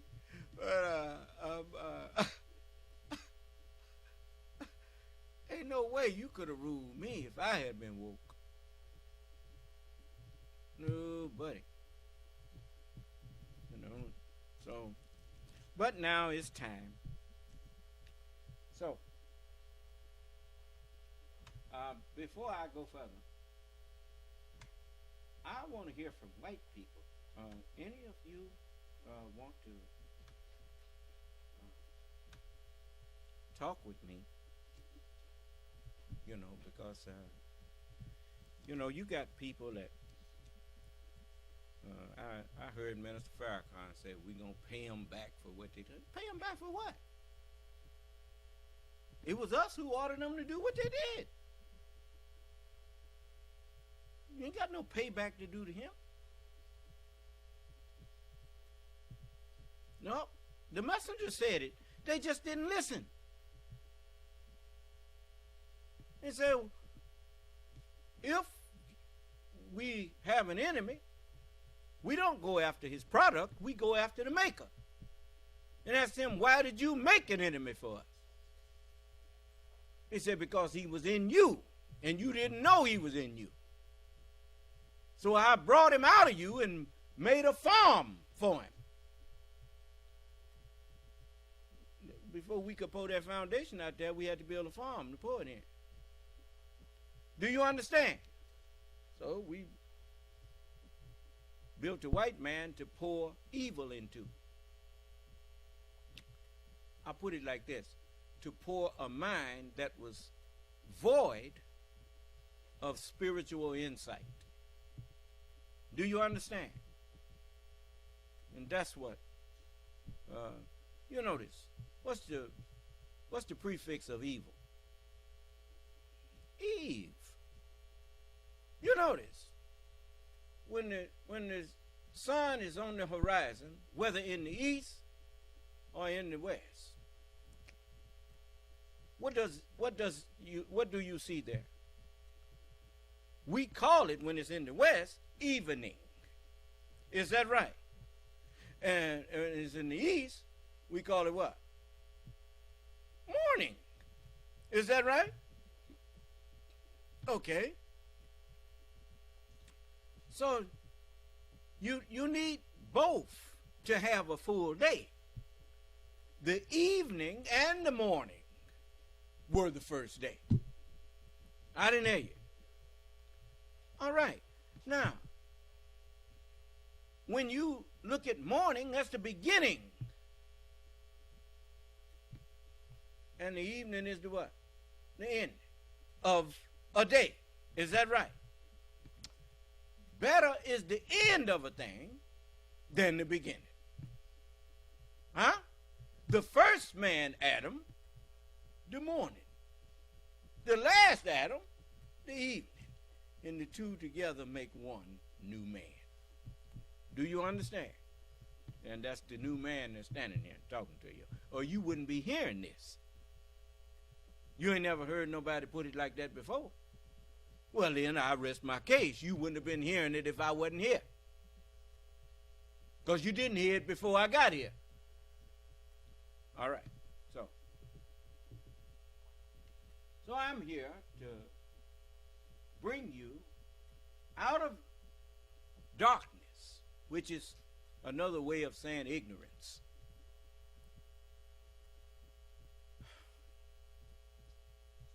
If you go looking for something in the dark, it could be right over there in the corner, and you won't see it. Is that right? So you do what we call ignore that, because you don't see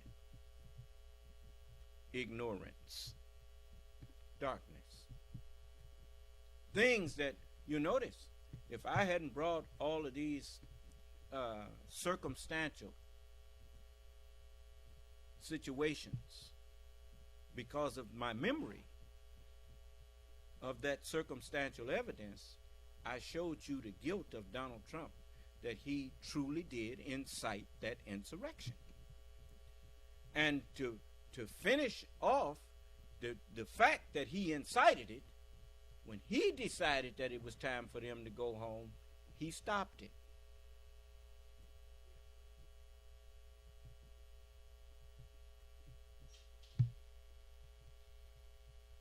If he hadn't started it, he couldn't have stopped it with just a word.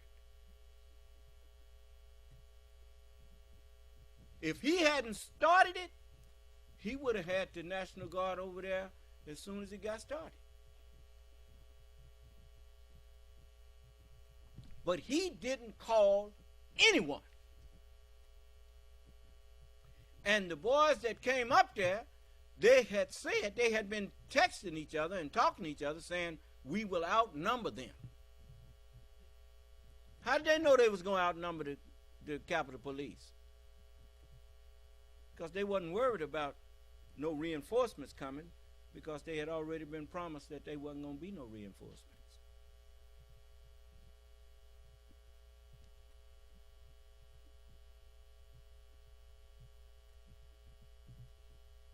Let me tell you something. Did you see The Last Stand for the what them X-Men? X-Men Last Stand. Did you see it? You remember when Magneto was up there and Pyro, the boy that could control fire, was about to go? He said, no, send the pawns in first. He called them pawns. He was willing to sacrifice them. Of course, they didn't know he felt that way. He had promised them he was going to take care of them. But he didn't give a damn about them.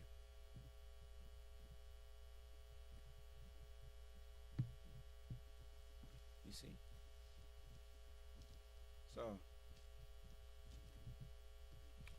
So understand. That's the way tyrants think. They won't lead you into it, they send you into it. Do you understand? So I say, anytime you have young men and women that think enough of you to put their life on the line for you as a nation, you owe it to yourself to think once, twice, 3, 4, 5 times about who you going to elect to be over those young men and women who are willing to lay their lives down for your country. And you don't ever want them to be sent off on a humbug.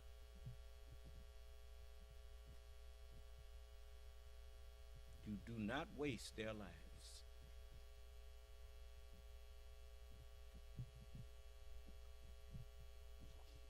So, it's just like me. As I told you, if I was to be president, I just couldn't stomach it. If one of those young men got killed trying to take a bullet for me, I wouldn't, no. Man, you walking with me, but no. Because if it was meant for me, then let it be me. And I know that's not how it goes, but that's how I think. Why you think you don't see nobody stand up here in front of me? Nobody stand up in front of me. If I got to die for what I'm teaching, then I'd rather die for what I'm teaching than to be hiding behind you. Do you understand? No, I can't do that. So when you see me out on the street, I'm out there. I ain't looking for you to escort me nowhere. So, when I travel abroad, maybe I would take a few of you all with me just to have some company that speak my language. But for the most part, I'd rather just be alone. But certain places I know that I would need to take some of you all with me to meet people and observe things while I'm doing something else. You can be observing, aware of other things. It's good to have, just like when President Biden went to Ukraine, he didn't take a whole lot of people with him, but he took some of his cabinet. Beg your pardon? No, he went to Ukraine. Yes, he went to Ukraine on a secret visit, and they took him on a train, and then him and the few little people that was with him, they met with the president of Ukraine, and he was saying how well he was received and how safe he felt. And if you really want to see what's in people, see, what you don't realize is that however people receive the president, how they treat him, shows what kind of respect they have for you. Do you? Because he represents you. Do you understand? And so, you know,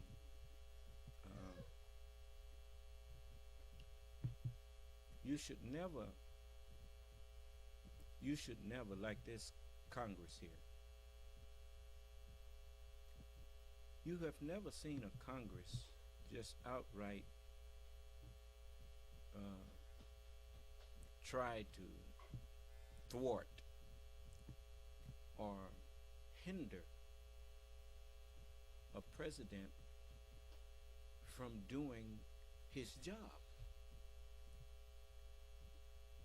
Until recently, after Barack Obama became president, Congress was filled with a whole different agenda.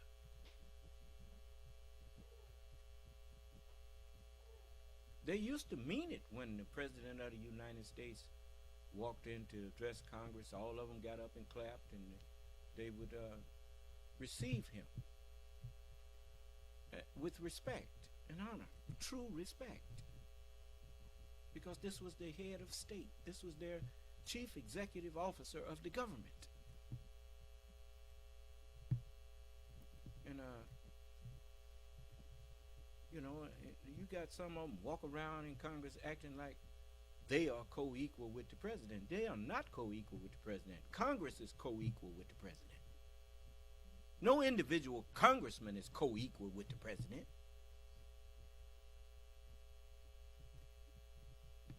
You know, just crazy. But anyway, they have lost their ability to rule. And soon they're going to lose their lives if they don't listen to me. And it's going to happen on a mass scale. The man who was at 1600 Pennsylvania Avenue from 2016 to 2020 already set that in motion.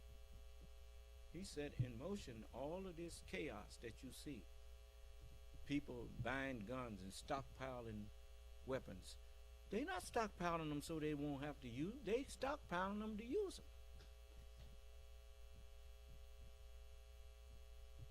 And you're going to have blood that is up to the horse's bridle, meaning that the one who was controlling the government, the chief executive officer of the United States, ordered it. He set that stuff in motion. Now you got people in Congress that don't even belong on a student Congress, student council, let alone be up on the Council of the United States. Marjorie Taylor Greene, where she belong? She sure don't belong in Congress. And all these people that's in there,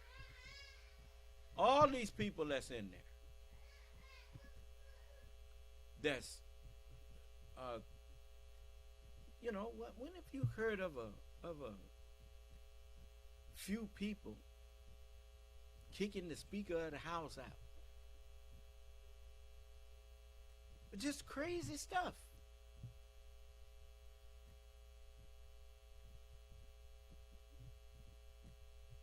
You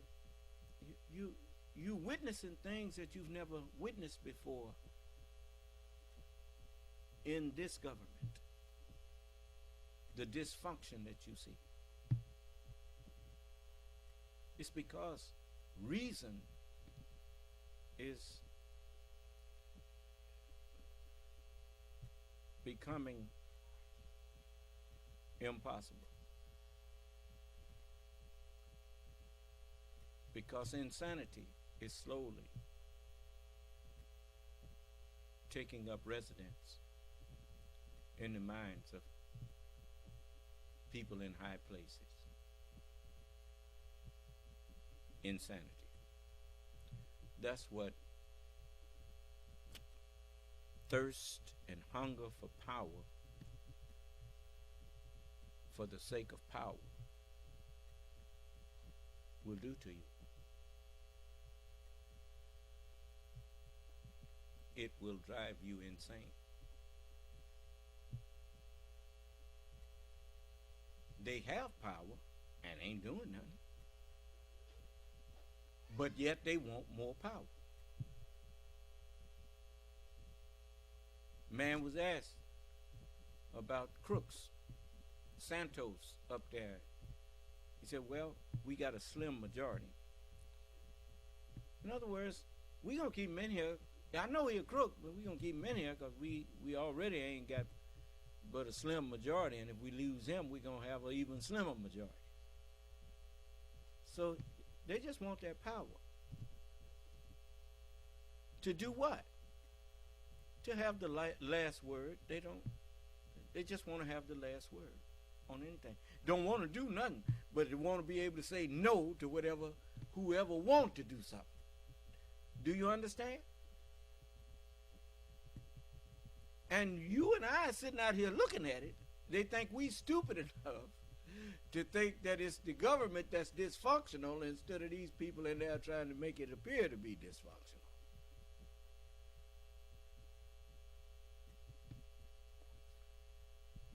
When you get people in your Congress that want to protect your country, they will put the rails back up there and get rid of super PACs and all of that kind of stuff. Won't be able to contribute as much as you feel like it to why you think I'm getting I know I'm kind of jumping around here, but have you asked yourself why did they give all them tax cuts to the rich?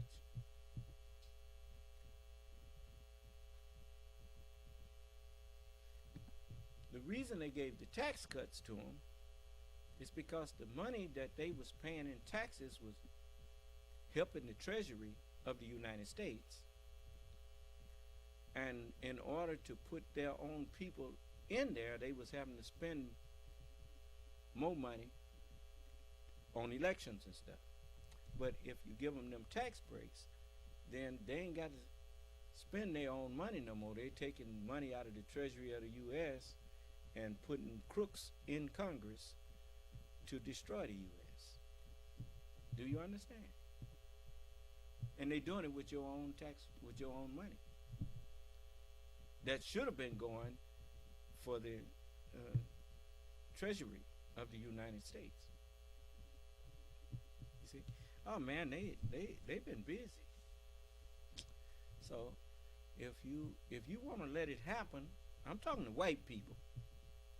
We don't run this country, white people do. You know, that's the first thing you need to wake up to.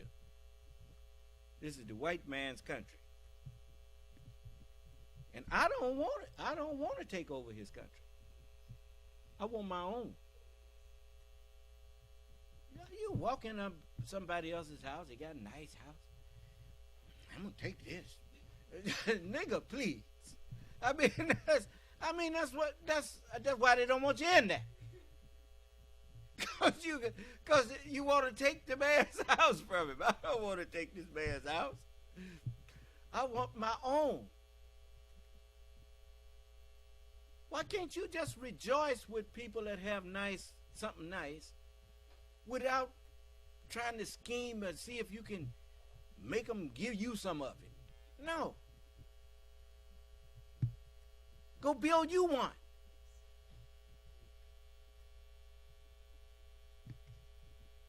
And whatever good you saw that he was doing in his way of governing, adopt that way for your own. Wherever you see he messed up, don't do that. Do you understand?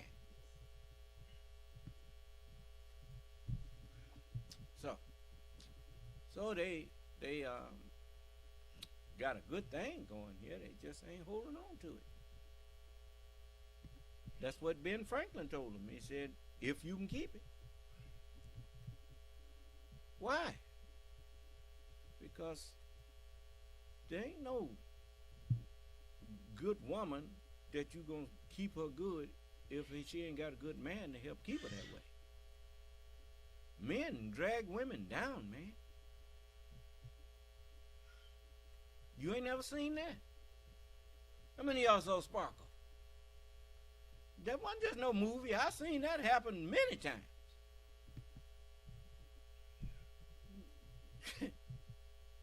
She give it the wrong man, she wind up a slut. Thanks to him with his no good behind. Huh? No, I'm just telling you. This is it. You know, and you can't tell her nothing. That's the sad part. You know, it's just, yeah. Anyway, so that's say so it is with this country, with any nation. The ideals of a nation are carried by the man, and they are perpetuated by the man. If he fall, game over. You hear me? Okay.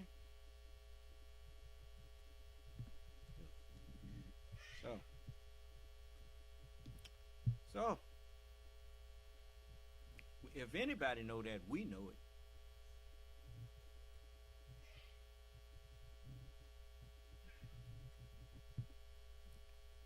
So we want to get back into what I was sharing with you.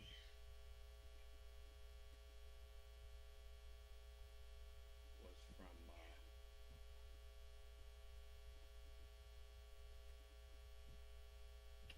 '75 Savior's Day, and I'm gonna get back into it with you. And we left off with Professor Baghdadi, and I want you to listen, because sometimes people, let's see,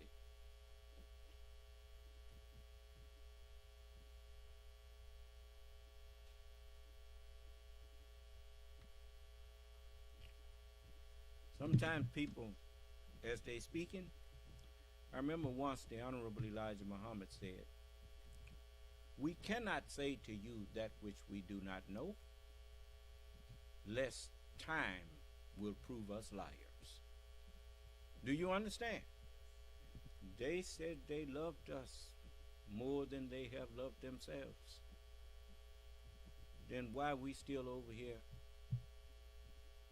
without the resources to get ourselves up, when you recognize that we are the new freedom fighters of Islam? When we were the vanguard, when nobody was actually recognizing Muslims, but the Muslims in the nation of Islam, or the said nation of Islam, wasn't nobody calling us terrorists. That started when they started looking at the people overseas, because they couldn't find no fault in us.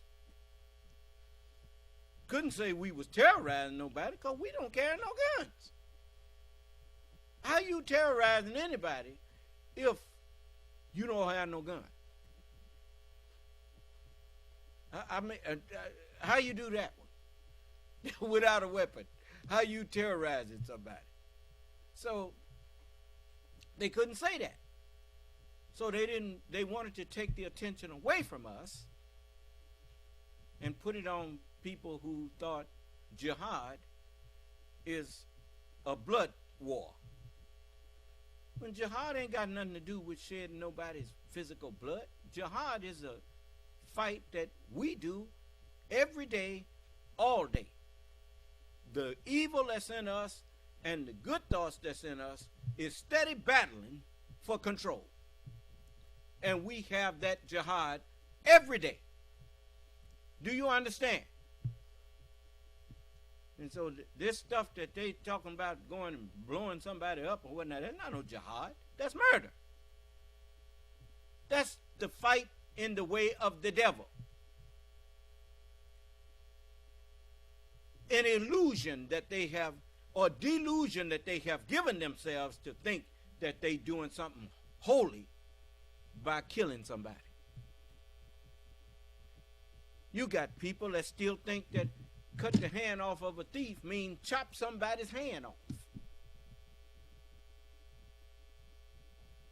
And to smite the neck means to cut the head off of somebody.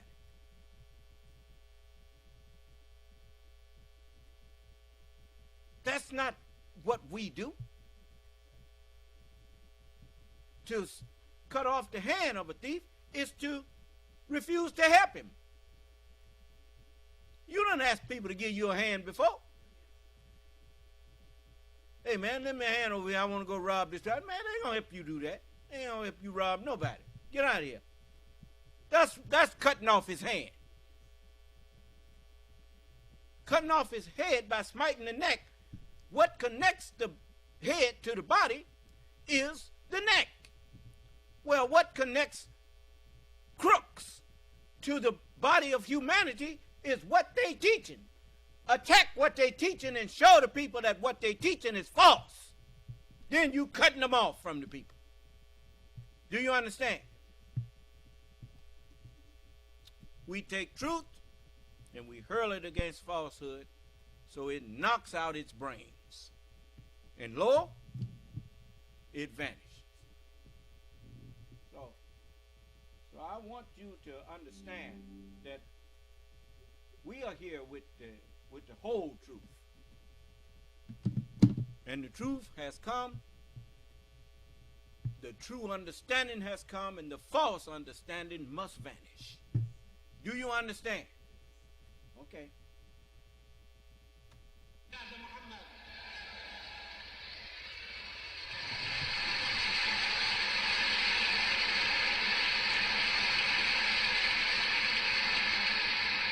We love Muhammad Ali because we love the Honorable Elijah Muhammad. We love Muhammad Ali because we love you. And we have stood with him and we have supported him in his darkest hours. When he was rejected in America as a coward, we recognized him as a great hero. Brothers and sisters. First of all, Muhammad Ali was never rejected in the United States as a coward.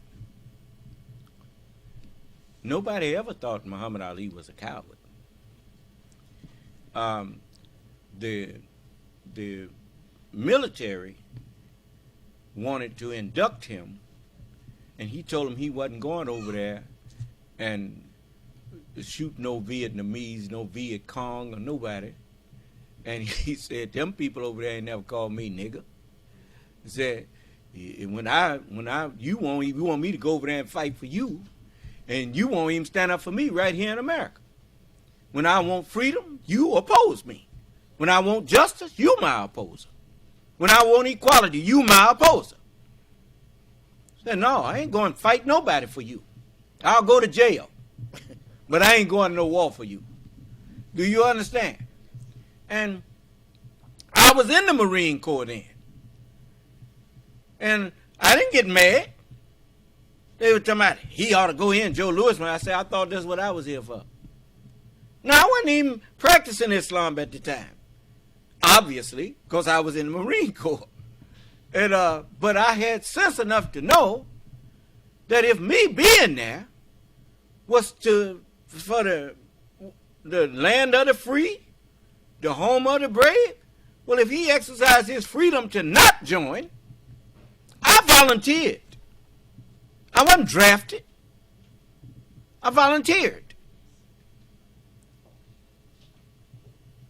Well, if he don't want to volunteer, that's his business. Do you understand? So I defended him. Cassius Clay ought to go in there. I said, no. I said, no. I thought I was here so he could have a choice. And nothing else was said. So even in my state of ignorance, my death, I still had enough wherewithal. Allah gave me something to say to defend that good brother. You know, that brother who showed me that you got to stand for something. And, you know, I wasn't surrounded by no cowards, man. You know, that's the one thing I'm glad that I grew up around people that, you know, that were men. You know, not cowards. You know, so you got these people that walk around threatening people. Most people who throw threats around, they do that because that's what you could do to them. You know, they've been doing that all of their life, and lots of times people threaten them and scare them. So they adopt that way to try to scare other people. Do you understand? You know, don't ever threaten a person. In the first place, if you threaten people and people heard you threaten somebody, well, if something happened to that person, guess who they're going to come looking for first? You. Because somebody heard you threaten that person. You don't never say you heard me threaten nobody. I ain't threatening you. I ain't saying nothing to you.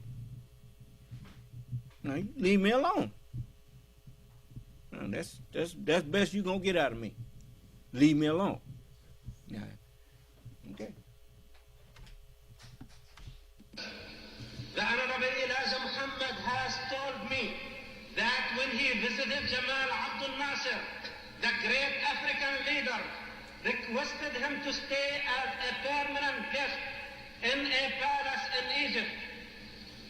Brothers and sisters, however, the Honorable Elijah Muhammad returned to you to complete his work. Now, the Honorable Elijah Muhammad and Nasser have met again. See, now there again. That's spookism.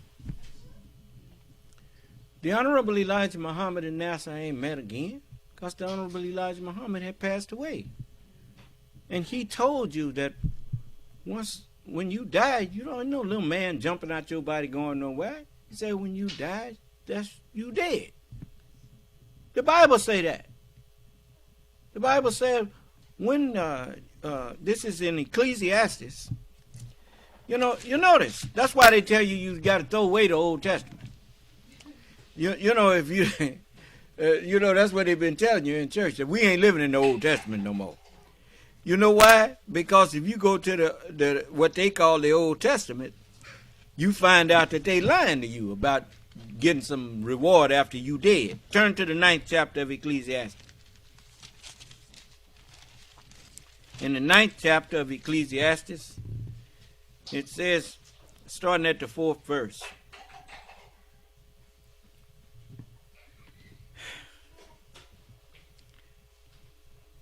Now let's start at the 3rd verse. This is an evil among all things that are done under the sun, that there is one event unto all. Yeah, also the heart of the sons of men is full of evil. Just full of evil. Full of evil, why? Full of the mammon of unrighteousness. Do you understand? Then it says, and madness is in their heart while they live. And after that, they go to the dead. Huh? Didn't say they go to the heaven. Didn't say they go to, let's just go to the dead. Go to the place of the dead. For to him that is joined to all the living, there is yet hope to be saved. For a living dog, a living despiser of God is better than a dead lion. Huh? A living dog, a physical dog that's alive, He's head and shoulders above a dead lion. Is that right? He can bark all he wants. That lion, he ain't got to be scared of that lion no more, because the lion is dead. For the living know that they shall die. Why? Paul told you that. He said, I die daily. The living know that they're going to have to change. I don't care what your status is. I don't care whether you a president, a king, a wino, or whatever. God have no respect of what persons of your status. You must change. Do you understand? So it says, the living know that they shall change. They shall die. But the dead, they know not anything. Neither have they any more a reward.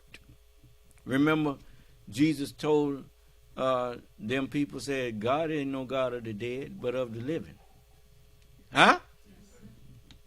Ain't no sense you going speaking the truth to a physically dead man. That man don't hear you.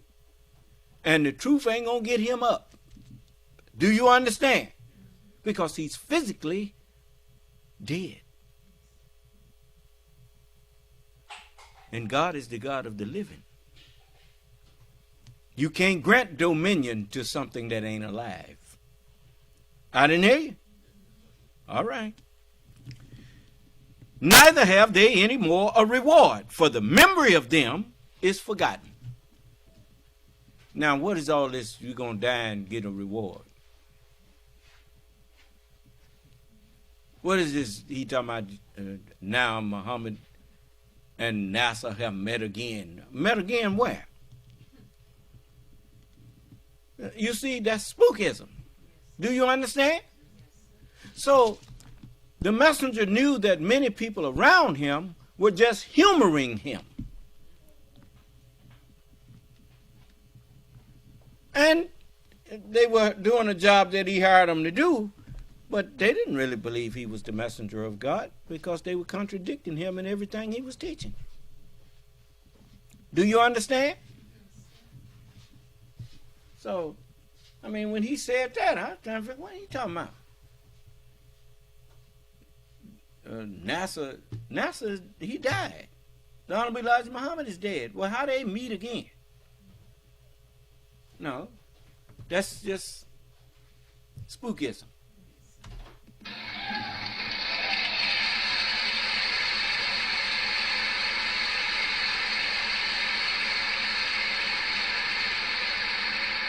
Brothers and sisters, listening to the Honorable Elijah Muhammad speech to you last Savior's Day and reading the farewell speech made by Prophet Muhammad 1400 years ago, I see many parallels. Muhammad ibn Abdullah told us at Mecca that women are the trust of Allah in your hands and to treat them with great kindness. The Honorable Elijah Muhammad here in Chicago has taught us to respect, to honor, and to protect our women.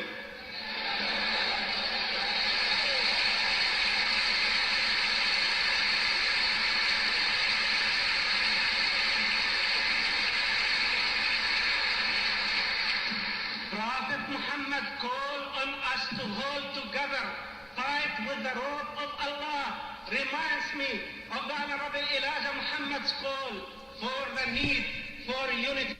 And the problem is they say things and they don't know what they're saying. If you ask them, what is the rope of Allah? They don't think in terms of analyzing what a rope is. If you notice, most ropes, the real strong ones, they are 3 strands twisted together. The rope of Allah is the Torah, the Gospel, and the Quran. That is the rope of Allah. 3 put together into one covenant. Do you understand? And that is the rope of Allah that I fight with and that I use to fight my battles. As Allah said, hold on to your peace and I will fight your battles. You have not seen anybody come in to argue with me that Allah's word don't shut them down. Huh? So, the blacks in the wilderness of America and all over the world. Brothers and sisters, the Honorable Elijah Muhammad came through his parents, but not from them. He came from Allah and he returned to Allah. However, the message of Islam shall remain. The nation of Islam shall survive. The believers in Allah, as long as they... I have to speak on that just a little. For I was told to take the book and eat it up. And as the messengers of God said, when I am absent from the body, I will be present with the Lord himself. Well, if I was not the Lord himself, their words would not have returned to a brain like they had been in before. For the words that's on these pages at one time was in the brain of Moses, was in the brain of Jesus, was in the brain of Prophet Muhammad. The message to the black man and how to eat to live and all that was in the brain of the Honorable Elijah Muhammad. And when it was absent from them, I remember when I was in FOI class, the captain and the lieutenant, I think Lieutenant Botha more than Captain Rashid, Lieutenant Botha reminded us that in the absence of the teacher, the teachings take over. I always remembered that. So that helped me not be tripped up by W.D. Muhammad. Because when the teachings, when the words that was coming out of his mouth was not the teachings that I had received from the messenger, then I couldn't follow him. So the teachings took over in my brain. Do you understand? They returned to the brain like they came from a brain. They returned to the brain. We returned to Allah. And the messenger said, Allah is a man. That's what he told you. What man is he? He's the Son of Man. That's what he told you. And so here, all of this knowledge that's in these books has now returned to one brain. And that one man is the head of Christ. Why? Because all of their knowledge is in one head now. The head of Christ is God. This is a cup of, well, it was a cup of coffee. It ain't no full cup of coffee no more. But it was. Well, now my head is the head of Christ, of these scriptures. Do you understand? So, and that says that I'm God. I can grant dominion to whom I please. And if I'm not the grantor of dominion, the way you can prove that right away is come in here and argue with me and argue me to a stalemate where I can't shut you up and you can't shut me up. Well, if you can stalemate me, then I I can't argue with you, I can't win, then I can't be the grantor of dominion. But if I can win the argument, then I can grant dominion to whoever listened to me over you. I can grant them dominion over you. I didn't hear you. You see? So, let me hear you argue with me. Come on.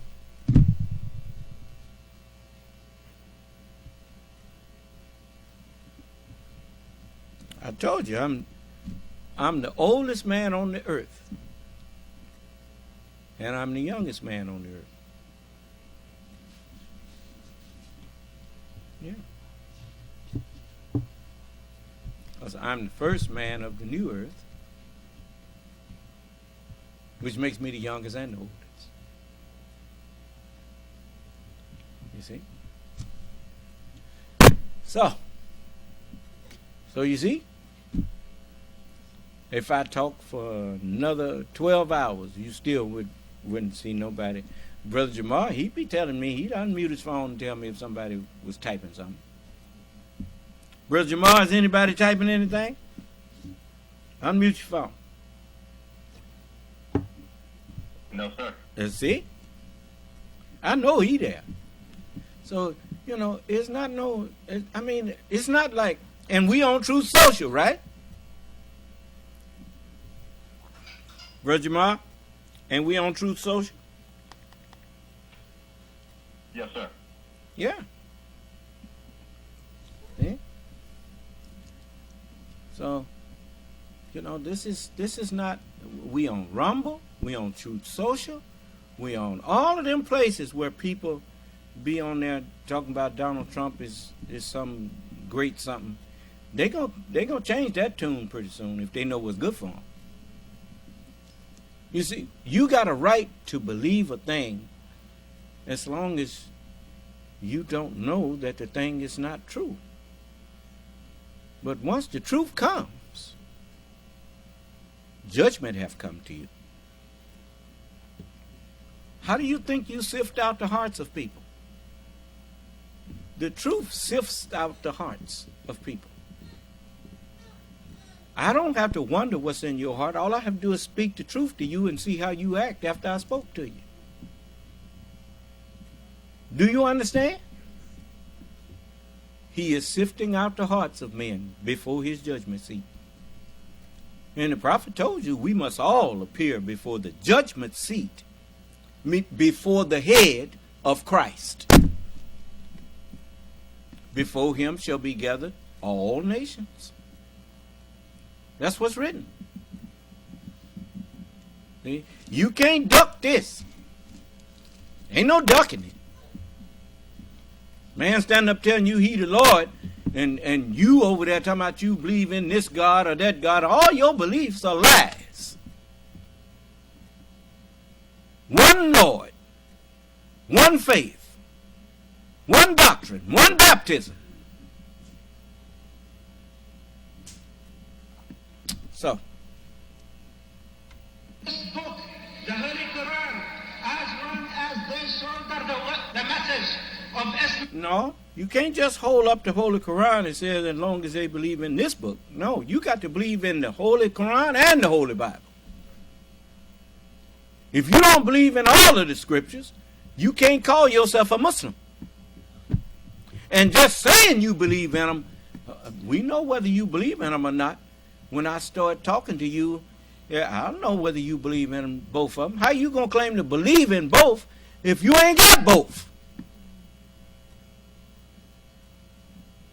Nope.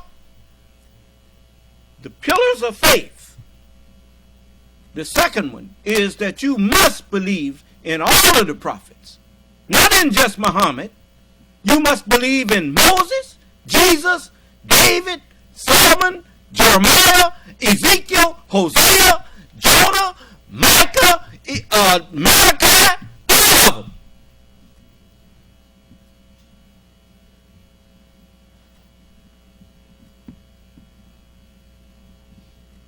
You can't bring me the words of a prophet that I won't recognize. If he's true, I have no choice but to recognize him.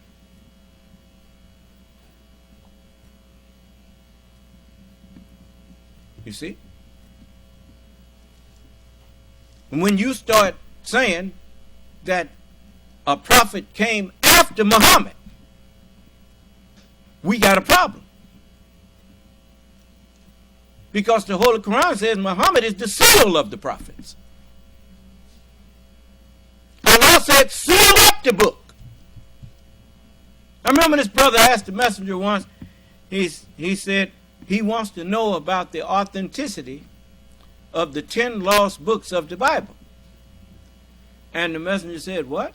And the secretary repeated it for him. He said, the apostle, he's saying that there's a book out written called the 10 Lost Books of the Bible, and he wants to know whether that book is authentic or not. And the messenger said, I don't know, brother. He didn't teach me that there was any loss. The Bible answers that question. Because the Bible says, here is wisdom. We speak the wisdom of God in a mystery. Here is wisdom. So the Bible is full of wisdom. The Holy Quran is full of wisdom. And then it tells you whether there was any loss. Because it says, let him that hath understanding of who the beast is, count the beast's number. For his number is the number of a man in whom is the wisdom. And his number is 600, 66. 666. The Bible has 66 books in it. So it couldn't be none lost, or it would have said 76. I didn't hear you. Okay. So 66 books, and the Holy Quran came 600 years after the Bible. Muhammad came 1,400 years ago, approximately. Jesus came 2,000 years ago. The difference in 1,400 and 2,000 is 600. So the wisdom of the Holy Quran is 600. And the Bible is 66. And I was told to eat them up, which made my number 666. Now, that's where the wisdom is. And you can't find nobody who can argue with me for 15 minutes. And I'm being generous by saying that. Because, you know, and this ain't something that people can come in and fake it with. So I'll have you going into the scripture and show you that you contradicting the scripture. I mean, like I showed you, he talking about Muhammad and Nasser done met again. You don't meet nobody after you dead. I didn't hear you. So don't come here with that. That's spookism. That's slavery teaching. I ain't going back to slavery. No. Bring me some facts. The messenger said 1 or 2 words can stop that kind of talk, brother. Tell him, show him to you. Just show me Nasser and Elijah meeting again. No, you can't show me that. As long as they stand united together, no power on earth can defeat you.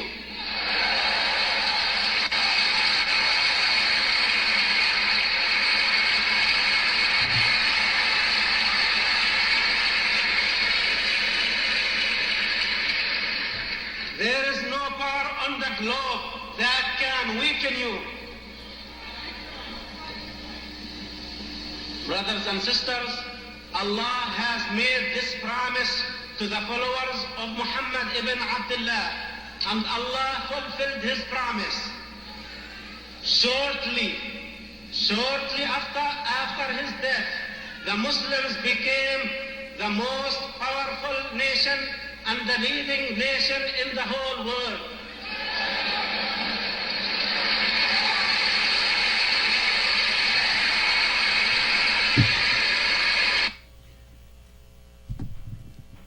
The messenger said this. He said, ain't nobody coming behind me but God. And he said, and I better tell you that. He knew that you was going to have people declaring to be his successor and all that kind of stuff. You ain't never heard me tell you I'm here to succeed him. I ain't succeeding nobody. I'm the Lord, whom they all told you to look for to come. And you either believe that or you don't. If you don't believe it, well, you saw what happened to a whole bunch of people who were sitting up claiming to believe in the messenger. And you saw what happened to them. All that clapping, what did it mean? All right.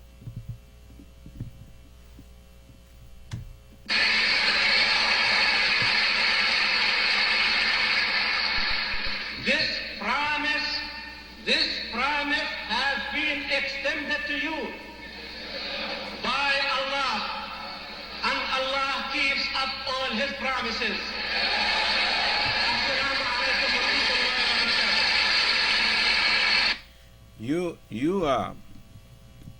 You cannot show in there where the Muslims were made a promise like what he just said. I ain't never read that in the Quran. And actually in the hadith of Prophet Muhammad, he said that 3 generations after him was no longer going to be of him. So the time for Muslims to become the predominant nation was not even in the time of Prophet Muhammad, nor immediately after him. That's why he told them, if Antichrist appear after I am gone, he said every Muslim will have to defend himself. Do you understand? That was his way of telling you that they wasn't going to see the Mahdi. Do you understand? People who was here 1,400 years ago didn't get to see me. But now the whole world has fallen into ignorance, has fallen short of the grace of God. And now the sun is rising on the whole earth, the sun of righteousness. And that is what I am. I am the light giver of righteousness. Many who listen to me because they don't study, they think that they already understand. Just because you heard something that I said don't mean you understood everything that's in it. As you grow, then your understanding grows with you. And so there's much to be extracted out of what I teach you. As you look at as you attend these classes, you should not just be attending class. You should also be very attentive to what you see me doing for you and with you. Some of us are so unobservant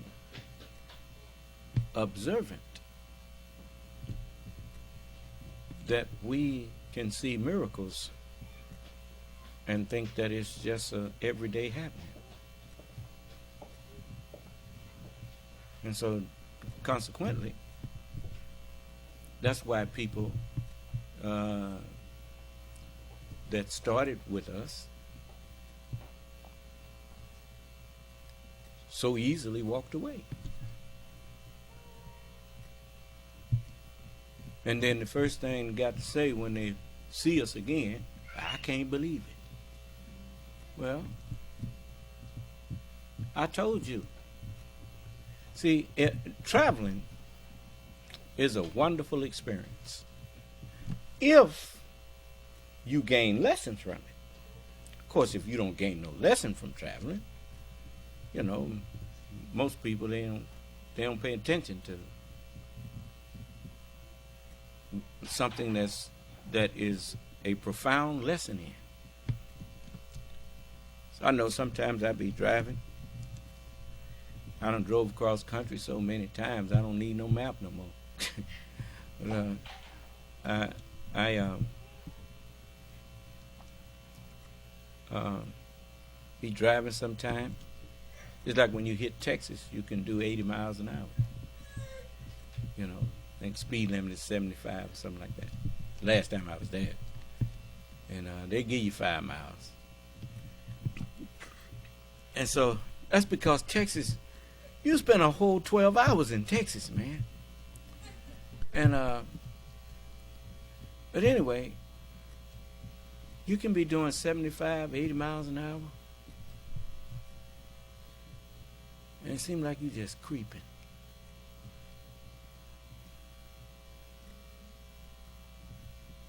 And I thought about that. I said, boy, I set my cruise.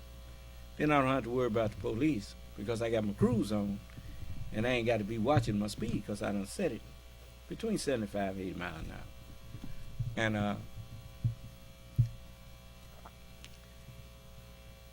I sit there. And the highway just look like it's going so slow because I'm looking at the highway. You know. And I said, boy, this is a good lesson here. Because when you go on a long journey, 75 miles per hour, 80 miles per hour seems slow when you're going 1,000 miles or you got 2,000 miles to go. Then that seems so slow. And if somebody tell you, no, let me out, you're going too slow. Okay, get out.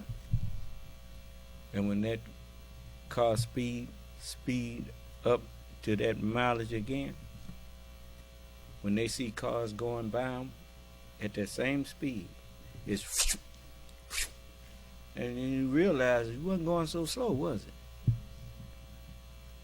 It was just that it seemed like you was going so slow because you was inside. But watch how quick that car gets out of your sight when you walking and they ran. And that's why they come back around and say, I can't believe it. Well, you should have stayed in the car. What can I say? Going too slow for you. Okay. All right. I haven't even thought about the fact that we fulfilling the scriptures. The harvest is ripe. It's the laborers that's few. I mean, over there working on, one man working on a dormitory. One man working on a beauty shop. One man working on in an auto facility. You know, 1 or 2 people. I mean, we ain't got no laborers. That's why everything seems to take so long. But look at what everything that you have. Bring all the tithes and offerings into the storehouse, that there may be meat in mine house, and prove me now herewith if I will not pour you out a blessing that you don't have enough room, enough workers to receive it. I didn't hear you. So, what can I say? I mean, I didn't give you no school half furnished. You got smart boards in every classroom. You got stuff that they don't have in the public school. And whenever you need some more, all you had to do was ask. How am I going too slow?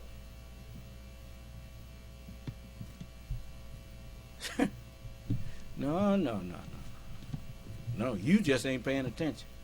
And if you ain't paying attention, you being left behind. You either grow with me or you will be left behind. So, you got your mind on the wrong thing. Better have your mind on helping me build a nation. Okay. And you notice, I say these things to you in front of the whole world.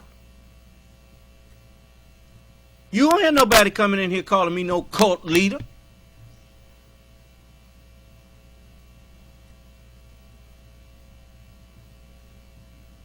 I ain't got no dummies following me.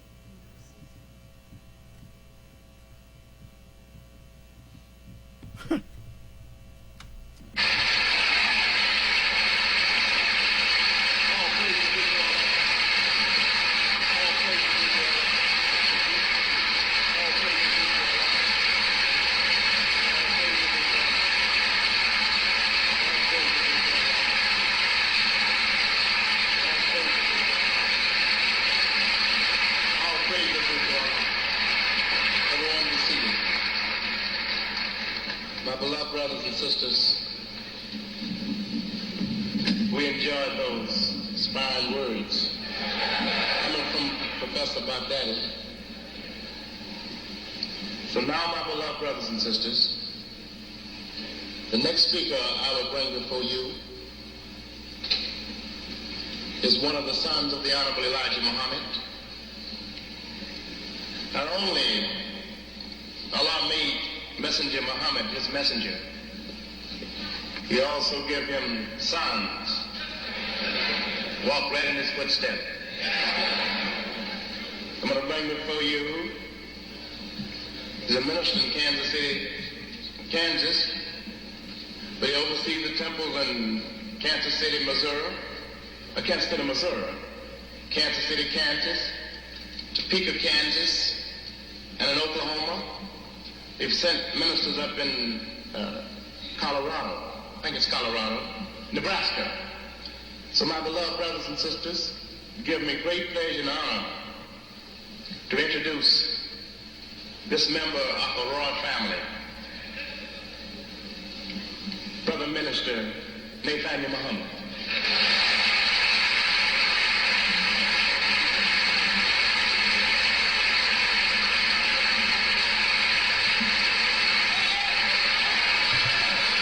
I remember once hearing that the messenger had told them that when he said, "We are the royal family," they didn't understand what we meant. As when he stood up and told them that when the sister stood up and Portia Davis stood up and asked him, "Well, do you believe in the Bible, or is it just strictly the Holy Quran?" And the secretary said, repeated the question to the messenger. He said, "No, we believe in both of them. We made both of them." Well, you know that you wasn't in that we. I didn't hear you. So we don't always mean what you think. Do you understand? Well, who is we? When Allah made a covenant through the prophets, that's the we. Do you understand? Okay, so we are the royal family. That's what the messenger told them, but they took it someplace else. And he left it alone, you know. And but if it was that simple, being righteous would be a breeze. All you have to do is just reproduce like cattle. But just because you reproduce, if I reproduce a child or whatnot, that don't mean that child gonna be righteous. That child got to be taught just like everybody else. Do you understand? And then it's up to that child to accept the teachings. W.D. Muhammad never accepted the teachings of his daddy, thanks to a lot of them crooks around in the family. You didn't think I don't know how that go. I had my own family members attack me for believing in what the Honorable Elijah Muhammad was teaching. Me and my older brother almost got in a fight because he was talking about the Honorable Elijah Muhammad. And he didn't know nothing about the Honorable Elijah Muhammad. But he's telling me that man robbing y'all, that man doing this. And I say, you don't know what you're talking about. And so the point is, when the messenger was telling them that Allah, the one that everybody knew as Professor Ford or Prophet Farad, was actually God himself. He the one told them that. Master Farad Muhammad never told nobody that. So you can imagine how that conversation went. Your daddy making that up. Huh? How you know that's how it went? Because W.D. said when he was a little boy, he's about 13, they leave him on home by himself sometime, and he'd be praying, oh Allah, if I'm not seeing you correctly, would you please help me to see you correctly? He was listening to relatives and friends of the family more so than listening to his father. Do you understand? They made him doubt his father. Of course, Master Farad Muhammad had already told him that about that. See, the messenger was on the road a lot when they were little, when his children were small. He was out on the road. I understand that because I wasn't hardly ever at home either. You know, my children was at home with their mama. I was running all over the country. Do you understand? So let's face it, man. Most men, my daddy wasn't never hardly home. He was at work. We was home with my mama. Do you understand? He was out working and providing for us. And, you know, inevitably, you know, people make you sometimes think that your daddy is wrong. When it ain't him that's wrong, it's them for talking about him behind his back and you for listening to him. Do you understand? But they know they could do that because a child don't know no better. Do you understand? So you have to be careful who you let your children be around. You understand? You know, people try to talk you out of what you look like, leaving us to go out there with this world. These people ain't preparing no future for you. Nothing that you gonna like. Pump you full of drugs. Even if you got a talent, they put you out there, use you. Look at the poor Whitney Houston. Beautiful voice, beautiful sister. Hooked her on drugs. Next thing you know, she dead. Then the same with her daughter. Look what they done to Michael Jackson. Now I ain't sending you out there.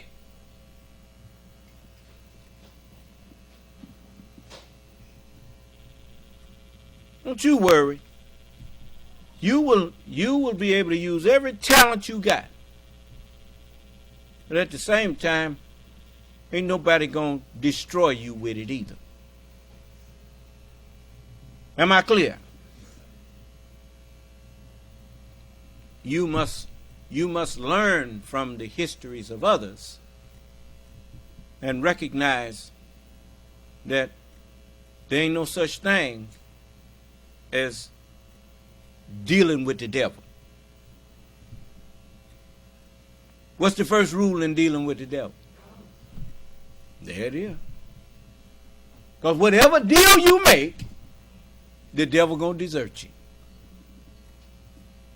And it's always going to be something that's not in your best interest. Look what they did to Elvis.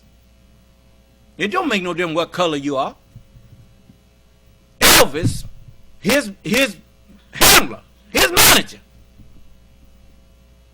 But he signed him up for a 5-year contract for $5 million. Elvis could have made that in 1 month.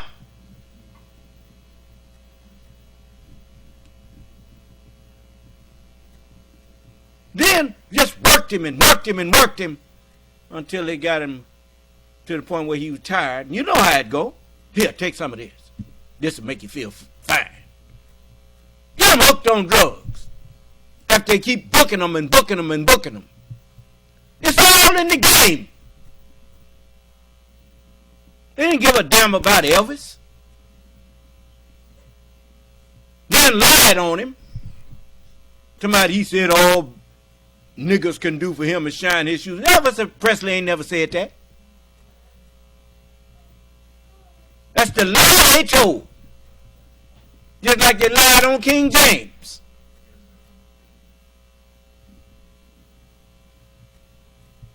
Liars.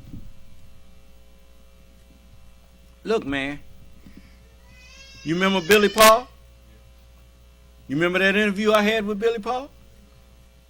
And how he was talking about how friendly Elvis was and how kind he was? Do that sound like somebody who viewed you as nigger?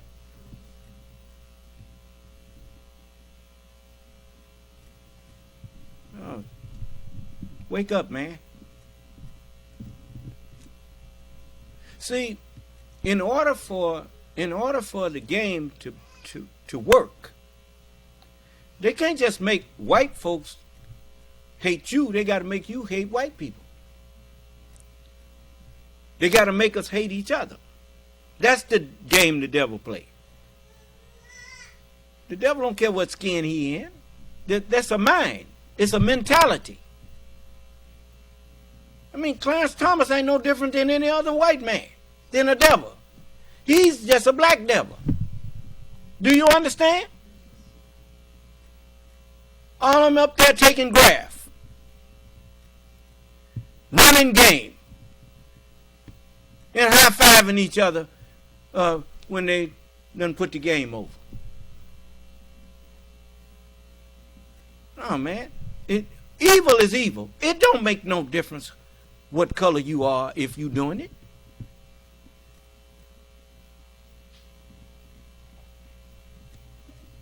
Wake up. You know a man by his works, not by his skin. You hear me? Okay. So, you know, we should know the game because they ran it on us. Put the light skinned one against the dark skinned one.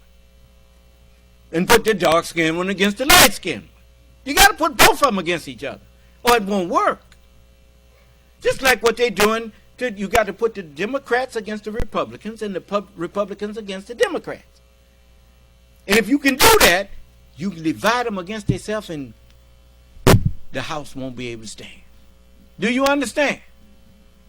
So it makes me feel good that the minority leader, Jeffries, is still reaching out and willing to come to some kind of compromise with the other side. Instead of just saying us against them. There ain't no us against them. It's the house divided against itself.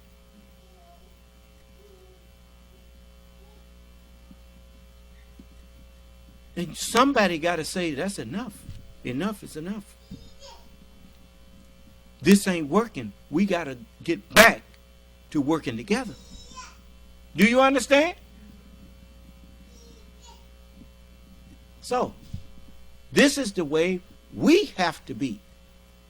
As a people, we know what was done to us. So whose fault is it now if we don't undo it and overcome it? We know what the problem is. We've been conditioned to hate ourselves, to not be willing to work with one another. Are we going to continue that, or are we going to fight against that and force ourselves to do what is right? And the wonderful thing about man is a creature of his habits. What that means is, you practice something long enough, then you learn that which you practice, and it becomes a response, a natural response to you. If you force yourself to work with your own people and care for your own people, if you force yourself to do that, pretty soon the spirit of that, the mind of that, will take up residence in you, and it will no longer be something you forcing yourself to do. It'll just be a natural response. That's called a habit. Then you will do it without even thinking about it. Do you understand? See, but that takes patience and perseverance. It takes conscious effort to remind yourself when you think in the wrong way about someone who's helping you. Throw that thought out of your mind and say, this is my brother or sister. As long as they with us, they my brother and my sister. And I ain't going to entertain them kind of thoughts about my brothers and sisters. Do you understand? And if you got a question about it, you bring that what's bothering you to your head. Bring it to me. And then I will, most of the time, I'll just get up and teach. And send messages that will correct whatever the situation is. Then we ain't got to be walking around here mad at each other. Do you understand? Always give your brother or sister the benefit of the doubt. What they say in this world even, innocent until proven guilty in a court of law. Do you understand?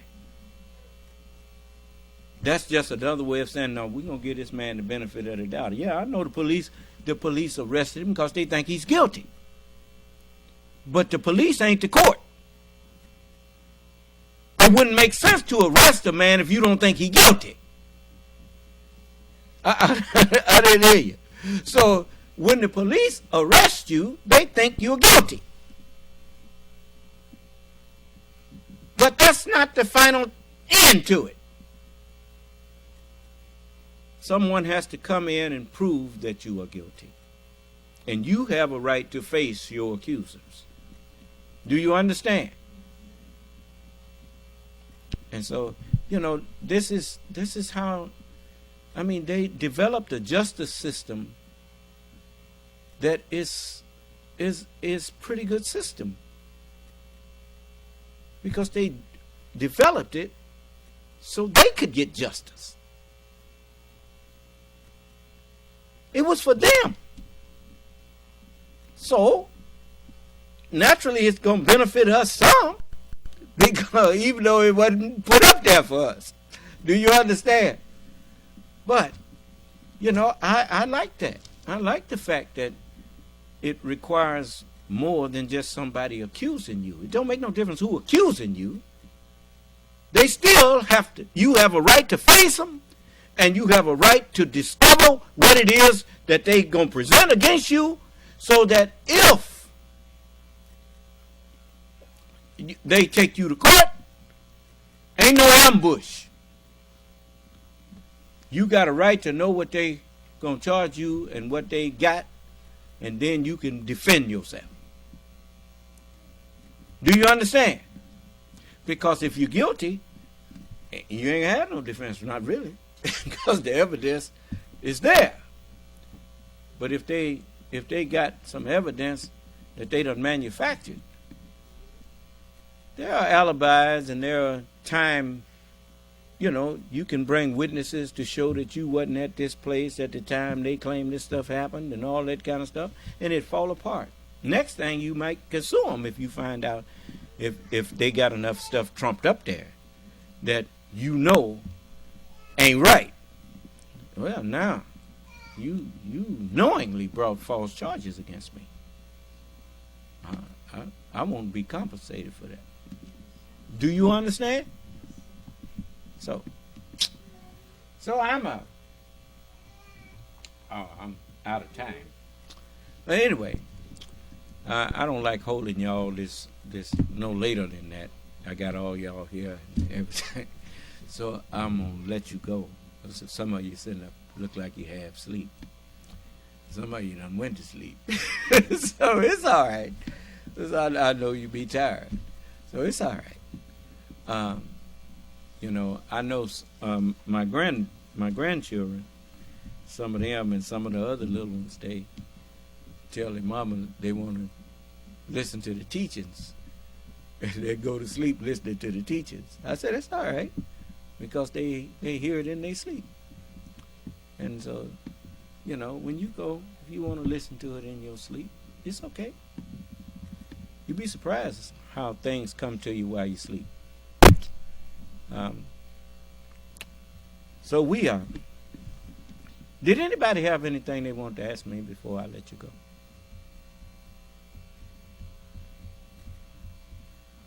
Well, it's about 10 minutes after 11 or whatnot. That's long enough. I'll let you go. We'll listen to Nathaniel day after tomorrow, if it pleases Allah. Yes.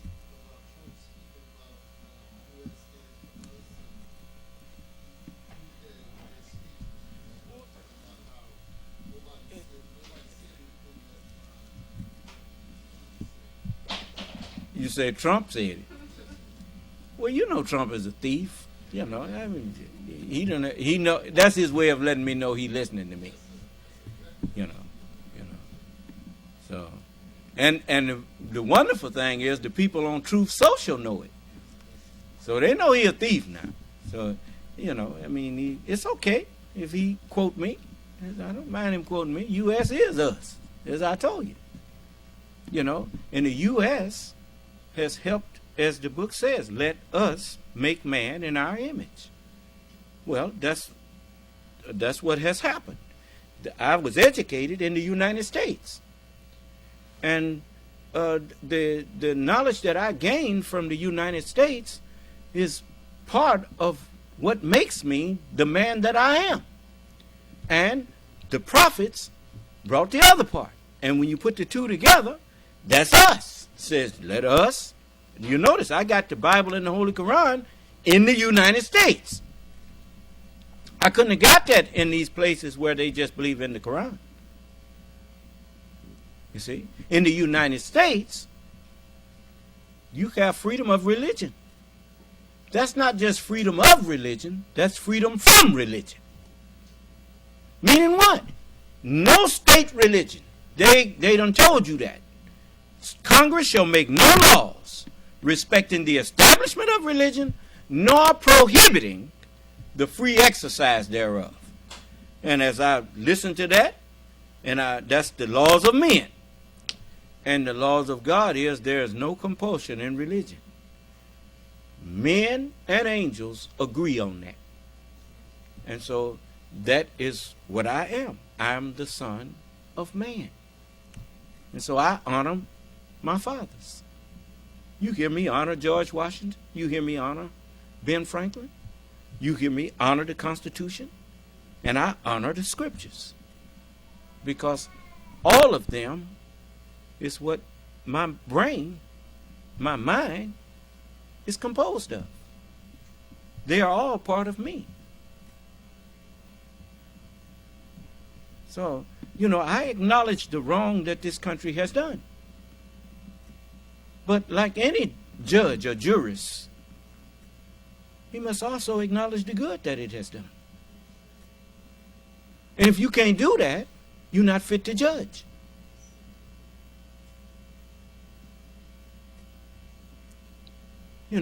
If the murder of people makes you happy, how can you claim to be involved in humanity when you don't care about humanity? No. No. So Donald Trump, now that I know he's listening, man, you need to apologize to this country for how you've been acting, and you need to repent of what you've been doing, and you need to tell the people the truth. And for once in your life, take responsibility for what you've been doing. And I could forgive you. And then I will speak up for you.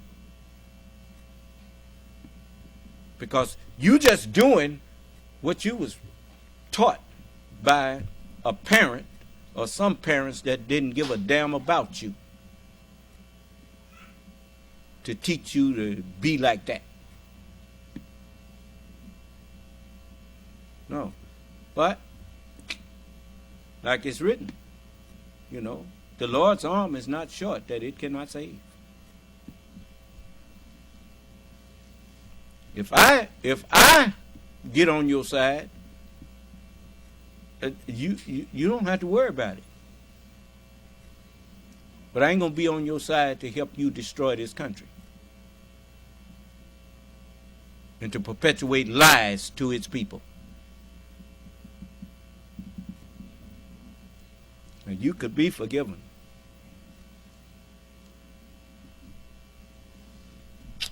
Okay. So may Allah bless us, keep us safe, and in our right minds.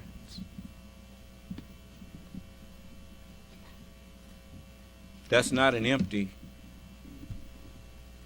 request. But I understand this. I meant that for people who sincerely receive and believe in the Word of God. I don't pray for the wicked. No peace, saith the Lord, to the wicked. You want to keep on doing evil, keep lying, keep deceiving, well, to hell with you.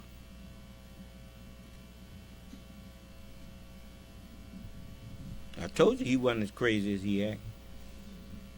Okay. Y'all better take a lesson from him. He know who to go off on. I ain't the one. You don't want to go off on me. Lest that cliff that you on, you go off of it. All right. So, may Allah bless us and keep us safe and in our right minds, and grant to each of us who receive His word with thanksgiving a peaceful and pleasant night's rest and sleep, and a happy, peaceful, and pleasant morning's rise. May Allah's salam alaikum. And I apologize for holding y'all.